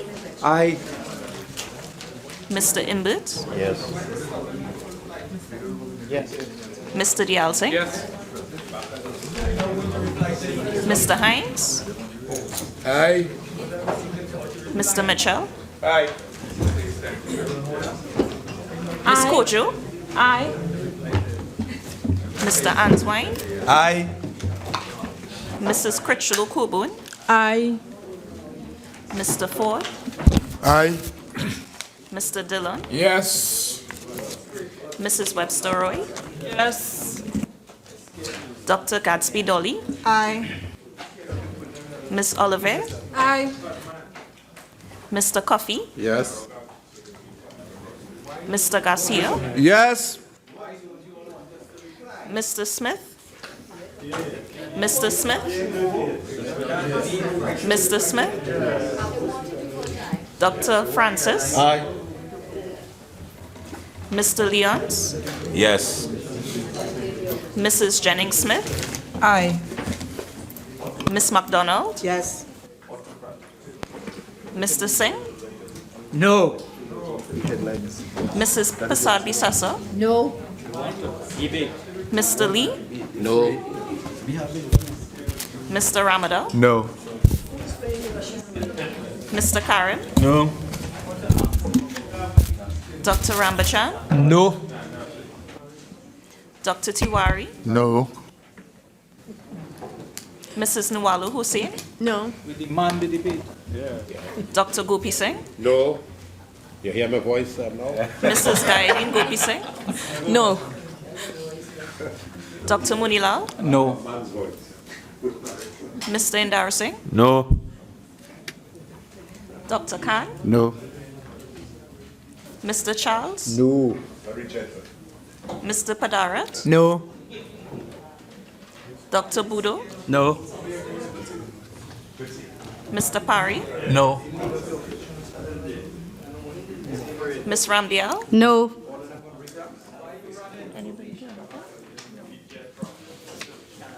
Madam Speaker, the results of the division is as follows. 21 members voting for, 17 members voting against, and 0 abstentions. Honorable members, the result of the division is 21 members voting for,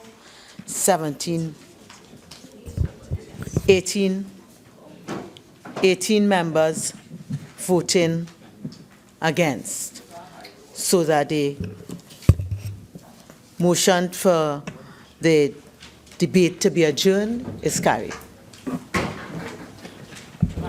Thank you very kindly, Madam Speaker. Madam Speaker, before moving the motion for the adjournment of the House, I seek the indulgence of the House to deal with an end-of-session procedural matter pursuant to the new standing orders. And, Madam Speaker, in accordance with Standing Order 79.3, I beg to move that the following bills be restored to the order paper in the second session of the 11th Parliament. And these are the Tax Information Exchange Agreement Bill 2016, the Gambling, Gaming and Betting Bill 2016, and the Insurance Bill 2016. Honorable members, the question is that the following bills be restored to the order paper in the second session of the 11th Parliament. The Tax Information Exchange Agreement Bill 2016, the Gambling, Gaming and Betting Bill 2016, and the Insurance Bill 2016. All in favor say aye. Aye. Any against? The ayes have.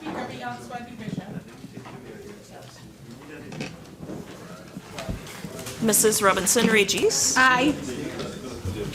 Dr. Rowley? Aye.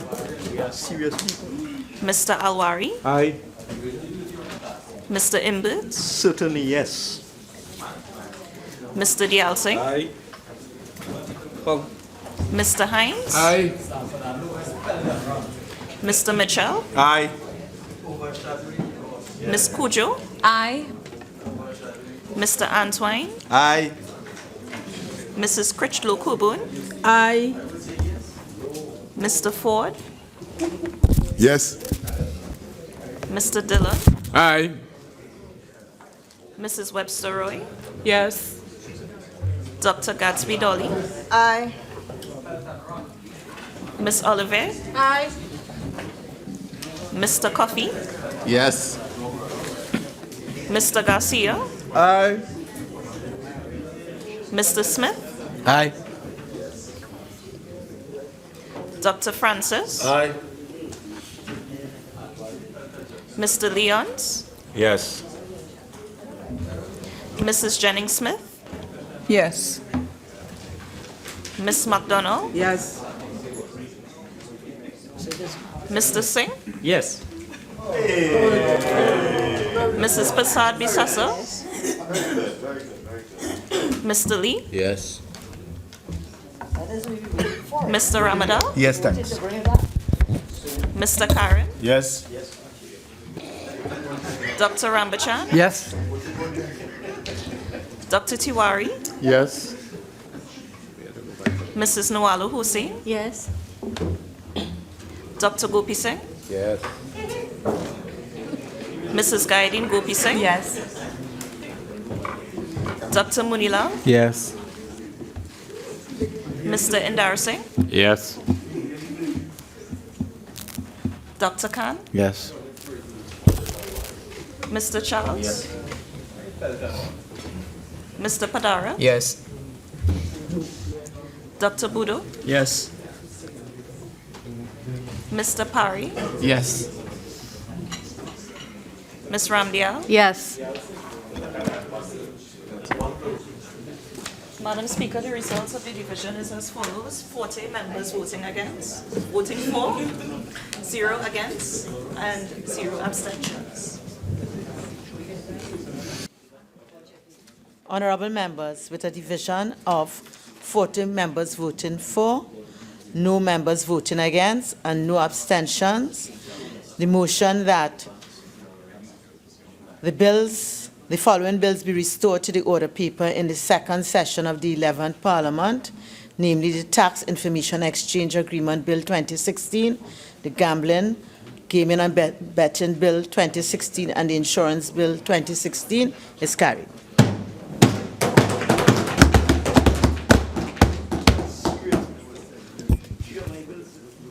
Madam Speaker, I now beg to move that this House do now adjourn sine die.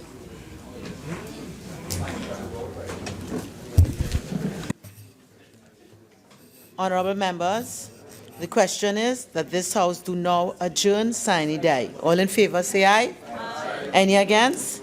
The ayes have it. This House now stands adjourned sine die.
This has been a presentation of the Parliament Channel and Parliament Radio 105.5